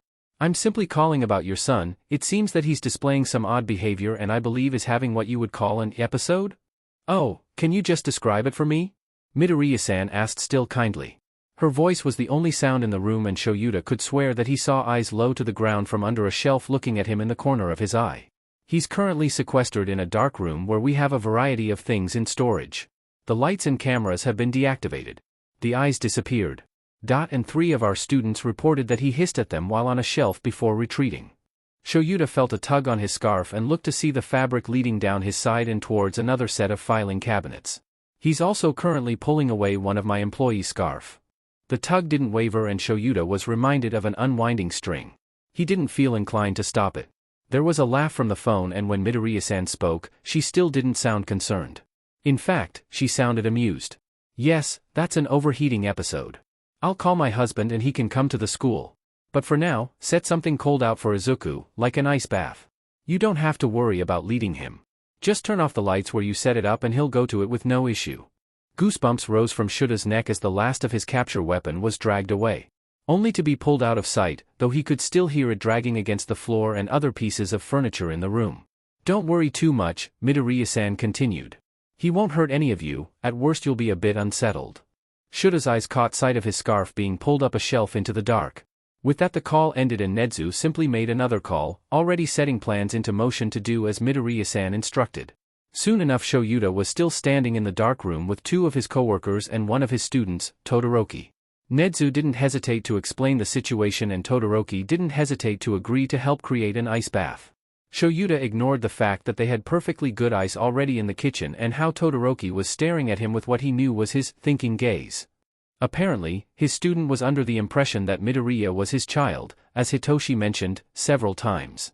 Nothing seemed to dissuade Todoroki from this theory. Nedzu must have known about it. Ectoplasms shifted with his flashlight and suddenly there were eyes right behind Todoroki's shoulder. Specifically, the cold one. Shoto could feel the grip that suddenly was on his sleeve and he was sure it belonged to Midoriya. It was light, but there nonetheless. The more pressing sensation was that of Midoriya's head against his shoulder. It felt like Midoriya was running a fever. His teachers were still staring and slowly Shoto turned his head to get a better look at Midoriya, making sure he didn't dislodge the other from his shoulder. Midoriya's head was wrapped in Aizawa-sensei's scarf. He looked like a weird mummy though his eyes and a bit of his forehead were the only things exposed. His eyes almost looked like they were glowing. As close as he was, Shoto could see green but hints of amber too. "I do believe your help will prove very useful," Principal Nedzu said and a second later Midoriya left Shoto's side without a sound. Instead, all they heard was the sound of Midoriya shuffling around the room again before there was a thud in the ceiling. Light beams moved to point at a now open ceiling vent where they caught the tail end of Aizawa-sensei's scarf being pulled into the darkness. A second later the light flickered back on in the room making several of them wince, though Principal Nedzu looked unaffected. Instead, he just clasped his paws together behind his back. "Let's move to the infirmary, shall we?" No one said otherwise. They ended up in a bigger room in the infirmary wing. There was a bed and some chairs but everyone's focus was on the tub where Shoto was supposed to put his ice. It was only after he asked out of curiosity why they needed his ice that Principal Nedzu explained that his ice was colder longer than the regular ice they had. Midoriya-kun needs something to cool down continuously at this state and so it was more efficient to use your ice that is guaranteed to stay colder and solid compared to what we have. Also, we can think of this as a learning opportunity for you as well, which I'm sure your teacher will appreciate. Shoto didn't point out the glare his sensei was sending towards the principal. It was unusual to see the man without his neck and shoulders covered. Instead, he just focused more on his ice. It was easy to make and he did try to make it specifically to be colder. It was only a few minutes later that he was finished and they put water into the tub. Then all that had to do was wait. A minute later the lights went out in the room. It took a while for his eyes to adjust to the sudden change but it was enough that he saw something come down from the ceiling. It was unsettling how he could see it reaching the floor, but couldn't hear a thing. Then a larger figure that had to be Midoriya dropped down, still silent as ever. But the longer he looked the more unclear it became in the dark, and Shoto couldn't tell where Midoriya was in the room anymore. Another minute and the teachers spoke softly to each other in a questioning tone. Suddenly there was a sound behind them and they whipped around, finally flicking on the flashlights, but nothing was there. When they turned back to where the tub was, they could see the water and ice moving unlike before. On the floor next to the tub was Sensei's scarf. The ice moved and Shoto sked in a breath suddenly. There peeking out of the water was Midoriya, his dark hair wet and plastered to his forehead, and his eyes wide open staring right at them. Hisashi was very glad that he always made sure to answer Inko's calls. He still remembered the way little Izuku looked at him when he had gotten home but missed a call from her earlier that day. It was a look that kept him up awake at night. It was only after Inko talked to Izuku that Hisashi could sleep easily again. But still, never again did he miss a call. Which meant he was used to what other fathers could say was an unusual phone call. They certainly weren't expecting a call that their kid was hissing at people, but it barely fazed Hisashi. He only packed up his things and shook his head. However, he had to admit he was curious as to how the UA faculty and students were handling Izuku during one of his overheating episodes. Hisashi thought it was relatively easy to handle him, but Inko told him that others would have a different opinion. He still didn't get it. Kaminari, Shiro, and Todoroki stared at Midoriya as he stared back at them from his spot underneath the water of the tub. His eyes were still the only things peeking out of the water. Tsuyu had said he looked like a crocodile before leaving them when she had stopped by. Shiro leaned towards Todoroki, Midoriya's eyes tracking the movement. He legit has not said a word and just keeps staring at us. What do we do? Todoroki, in lieu of a response, just began to move his upper torso in a circle while remaining standing in the same spot. Midoriya's eyes tracked that movement. A moment later Kaminari and Shiro copied what Todoroki was doing. It was a break time at the moment and they had snuck in, though Todoroki said that if it was easy to get in, then it was probably because Sensei and the principal didn't see an issue with it. So there they were, moving in circles, seeing how Midoriya's eyes followed them. "Dude, do you think he's getting dizzy or something?" Kaminari asked when more than a minute had passed and still his eyes followed them. "Oh no, he could go on like that forever," a deeper, unfamiliar voice answered very closely to Kaminari, who proceeded to scream and jump right into Todoroki's arms. Backing up with Kirishima in the front with his arms hardened and Todoroki in the back, a secure grip on Kaminari, they looked at the man who had spoken and somehow got inside the room without them noticing. He was a tall, muscular man. He had dark green curly hair and there were light freckles on his face along with what looked like dark green scales on his cheeks and under his eyes. They crept towards his ears and down his neck where they couldn't see, covered by the jacket he wore. Then there were his eyes. They looked like amber and it reminded them more of a predator than a man. When he smiled, it was with sharp teeth. "Izuku, what did you do this time to get like this?" Finally, Midoriya reacted and they saw how his eyes narrowed at the man, who only laughed in response. He stepped closer to the ice bath, a hand reaching out. Kirishima was about to step up when Midoriya's hand shot out of the water and grabbed it. Unlike how they flinched at the sudden movement, the man didn't even react. Only moving closer and sitting on the floor outside the tub while Midoriya still held onto his hand. With the two close, the family resemblance was even more obvious, yet Todoroki still whispered to Kaminari, "Still think he's Aizawa-sensei's son?" Kaminari, who was still being held by Todoroki, sputtered, "Dude, that's his dad right there." Todoroki looked at the man who was leaning his head onto the tub while Midoriya slowly dragged his hand into the cold water. He shrugged. The man laughed. The infirmary had a new resident. A fact that Ryo Inui, Hound Dog, would have appreciated being told earlier rather than later, considering the scare he just had in the infirmary. He never did have heart problems, but the slight scare of looking into an empty infirmary only to be met with two lights looking back at him when he shined his flashlight around. Ah yes, young Midoriya Izuku will be there in an ice bath while he recuperates. His father said it was best. Nedzu explained when Ryo had burst into his office. Ryo growled in frustration. "Tell me next time, why don't you? I need to know these things."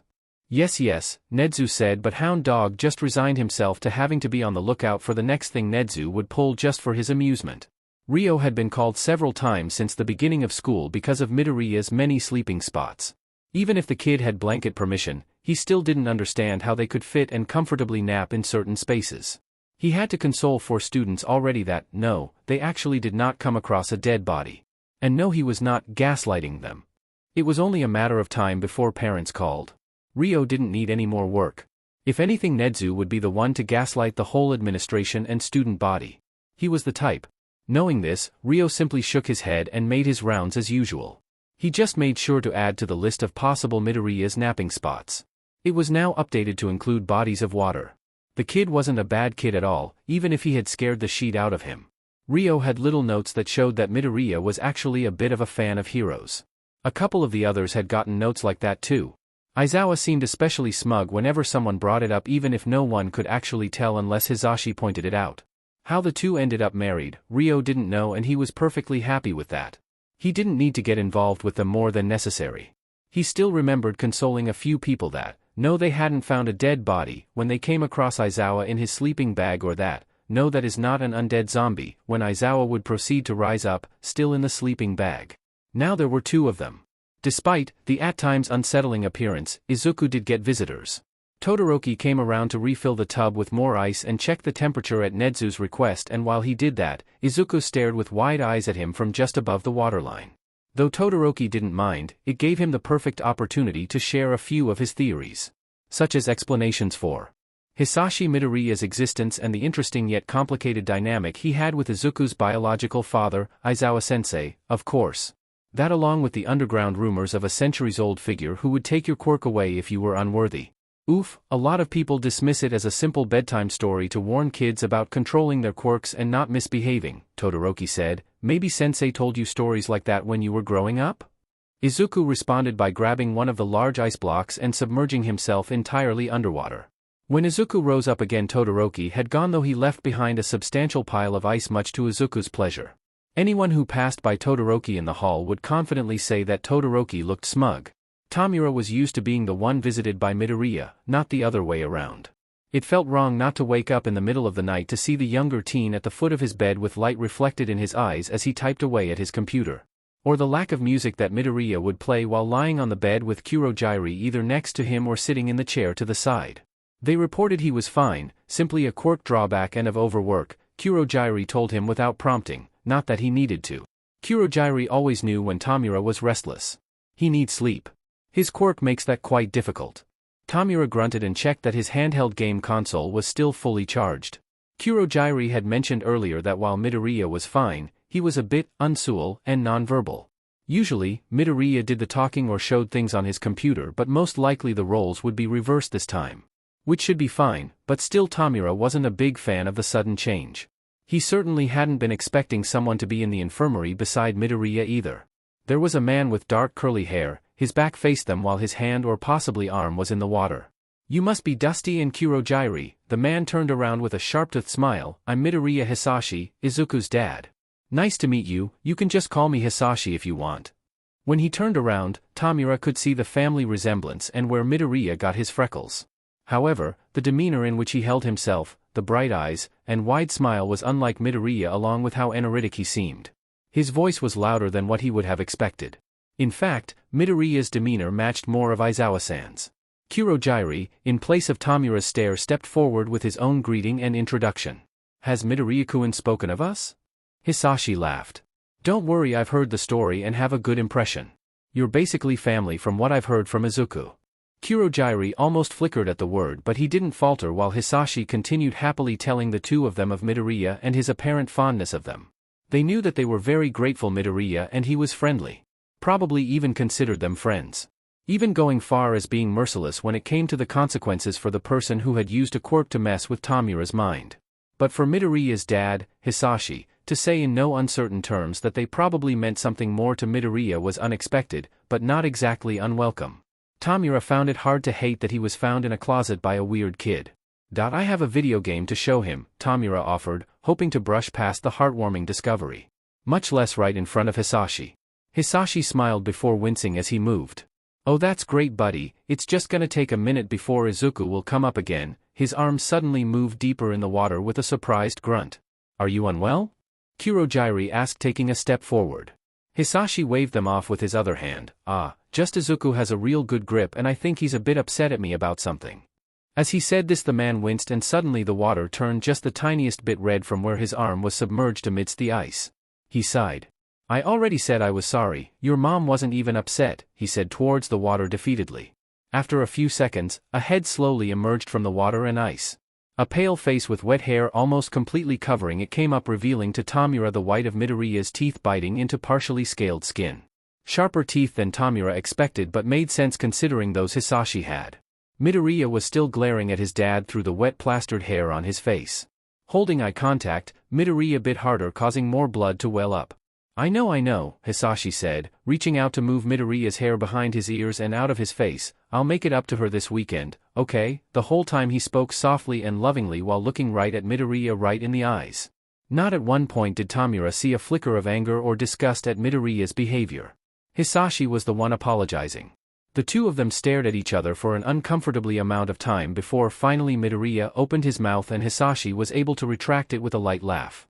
All right, Hisashi said, already trying to dry his hand with a nearby towel.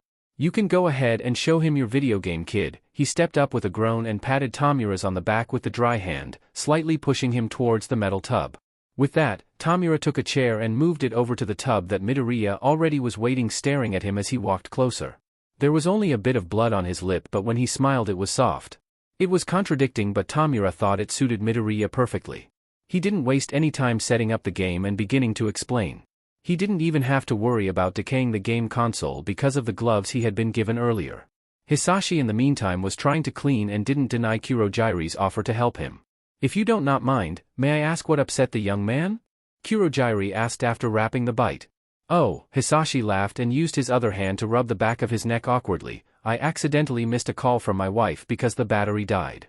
I forgot my charger in my office at work. I see. At some point Hisashi left, most likely to get a new charger after another glare Midoriya sent toward him. The two of them stayed for roughly 2 hours before Tamura's stomach growled and Midoriya's head whipped towards Kurogiri with such urgency that Kurogiri deemed it appropriate to drag Tamura off to go eat something despite his protests. I was gonna show him how to beat the boss. Yes, but you must eat something. You can't Judash. I insist, other Midoriya-kun may take a bite of me, I fear. Tamura finally looked at Midoriya and he didn't fight anymore when he saw the look Midoriya was giving the two of them. Once they were a decent amount of distance away from the infirmary, Tamura couldn't help but whisper to Kurogiri, was it me or was that really creepy? I think you would find no one to disagree. Shoyuta was already letting himself slump deeper into his capture weapon with all the rumors and whispers going around about the possible creature in the infirmary. Tetsu from Class 1B could have sworn that there was a crocodile hiding in the infirmary. Shoyuta knew that Nedzu knew about the rumors as well and was doing nothing to decrease them. In fact, it may have been possible that he was trying to increase them solely for his amusement. Which honestly, was nothing out of the ordinary when it came to the principal. He had to get his fun from somewhere and this was the safest way without jeopardizing the way Japan was run at the moment. Not that Shoyuta didn't think Nedzu still had something in the works for the government, it'd be concerning if he didn't. Either way, Shoyuta minded his business and let himself into the infirmary quietly. He let himself smile softly at the sight of Hisashi signing something to Midoriya and was relieved when Midoriya's hands rose above the water and signed something back. They had been warned that Midoriya would be nonverbal for a bit, but at least they knew he could sign. That and from the bandage on Midoriya's dad, Hisashi's, as he insisted to be called, hand, Midoriya was not afraid to draw blood if needed. Though in Shota's opinion, missing a phone call didn't particularly qualify as a biting moment. Hisashi though was insistent, really, it was my fault, I should have made sure to have the phone charged, he's been like that ever since he was little and it could have been important, he said. The Midoriyas were an interesting family to say the least. Did you bring the goods? Hisashi called out and Shoyuta huffed in amusement as he walked forward. He tossed a small package and Hisashi caught it with ease before handing it to Midoriya. It was a jelly packet. One of the flavors Shoyuta actually liked. How did you know he liked that flavor? Shoyuta asked, considering Hisashi typically left his favorite flavors alone.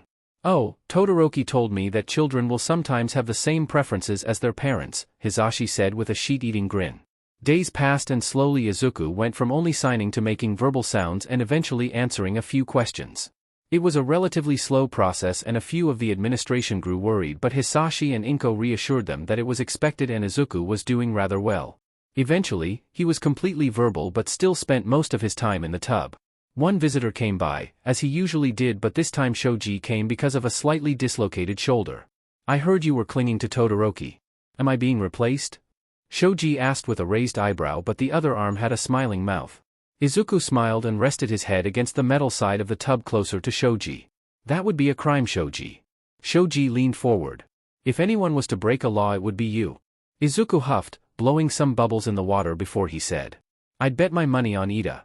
He'd kill a man if given the chance, I just know it. Shoji laughed. He'd be horrified if he heard you say that. Because it's true? Izuku asked while teasingly looking at the shoulder that had been dislocated because of a training accident with Ida. Shoji reached out a hand and ruffled Izuku's hair with a towel. Find out once you're better.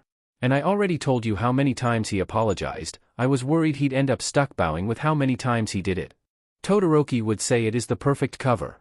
Shoji shook his head but distinctively did not say anything to deny it. It was amusing and Izuku welcomed the more little tidbits that Shoji shared before he eventually had to leave. He had a few other visitors too, mostly peeking ahead in quickly before having to get back to class and other things. Tamura kept coming with different games to show him. He had been more than pleased when Izuku had given a tip after being nonverbal for a bit. Tamura hadn't even made a big deal about it, too focused on finally beating a boss in a fight that was known to be unfairly glitchy despite the new updates promising to fix any bugs. It made it harder for Kurogiri to draw the two of them away from the screen. Kurogiri didn't hesitate to tell the two of them they needed to limit their screen time to a healthier amount in the future. He continued to do so when Tamura tried to convince him when he was once again dragged away to actually eat something. Izuku so helpfully submerged himself in the water when Tamura asked if he was on his side. The playfulness and lack of him reaching for his face was reassuring when it came to Tamura's health. Kurogiri had visited a few times by himself, giving small updates to Izuku along with offerings to listen to music. Kurogiri always looked a bit more at ease after those visits too. Eventually, Izuku was able to be out of the tub for longer periods of time. The nape of his neck didn't feel as hot as before and he didn't feel so bothered by the lamp on in the room. Though slowly the light would make his jaw tense and his eyes squint while he wanted to get further away and hide, and he'd have to retreat back to the water and ice that would soothe the heat. He was just about to get back in when the door opened slightly and Ojiro walked in. "Oh, Midoriya. How are you? You okay? I thought you had to be in the tub." Izuku's eyes trailed Ojiro for any signs of injury and found none. "Yeah, just gotta go back, warm again," he murmured as he slid back into the tub, sighing in relief at the cold water. Ojiro came closer and took a seat beside him. "Any pain?" Izuku shook his head. There was a discomfort and a slight haze to the mind. But there wasn't really any pain. Usually, there might have been a headache if it got particularly bad, but this time was actually doing fine. He wondered why. What had been different from other times? What factors had changed? It would be good to note it down for the possible next time it occurred, though he'd have to make sure to look over the the trickle of cold blissful water at the top of his head. Over his nose interrupted his thoughts. He reflexively closed them before opening once the water stopped. Ojiro had paused with a small cup in hand. "I thought it was time to return the favor and you seemed a little lost in your head. Shoji told me I should probably watch out for that. He usually ruffles my head." Ojiro smiled. "Yeah, well, I'm doing two birds one stone." He dipped the cup in the tub again and looked at him with a questioning gaze. Izuku nodded. As he raised the cup out of sight and slowly poured the water out, he softly said, "You know you should take your own advice. I heard that you pushed yourself and ended up like this." Ojiro moved his hand back into the water before pausing to look at him in the eyes. "So in your own words, you'll be fine." Izuku huffed in amusement while visibly accepting the words, and Ojiro continued to pour water on his head. It reminded him of when his mom and dad did the same thing for him. It felt nice, especially when it flowed down to the nape of his neck. "Tell me what you've been up to," Izuku asked while letting his head slump forward. "Regular stuff? Some training. There's already talk about final exams and concerns about that. Aizawa-sensei has been asking us to make sure we've really reviewed the packets you made," Ojiro said, continuing to scoop up water and pouring it over Izuku's head. While he talked, Ojiro only occasionally commented about how cold the water was. It made Izuku laugh, but still, Ojiro continued with Izuku listening. Okay, sadly the chapter is over. And if you enjoyed the video, just leave a like and subscribe with post notification, so when the next chapter is ready, you will be notified. Okay, see you in the next video. Bye.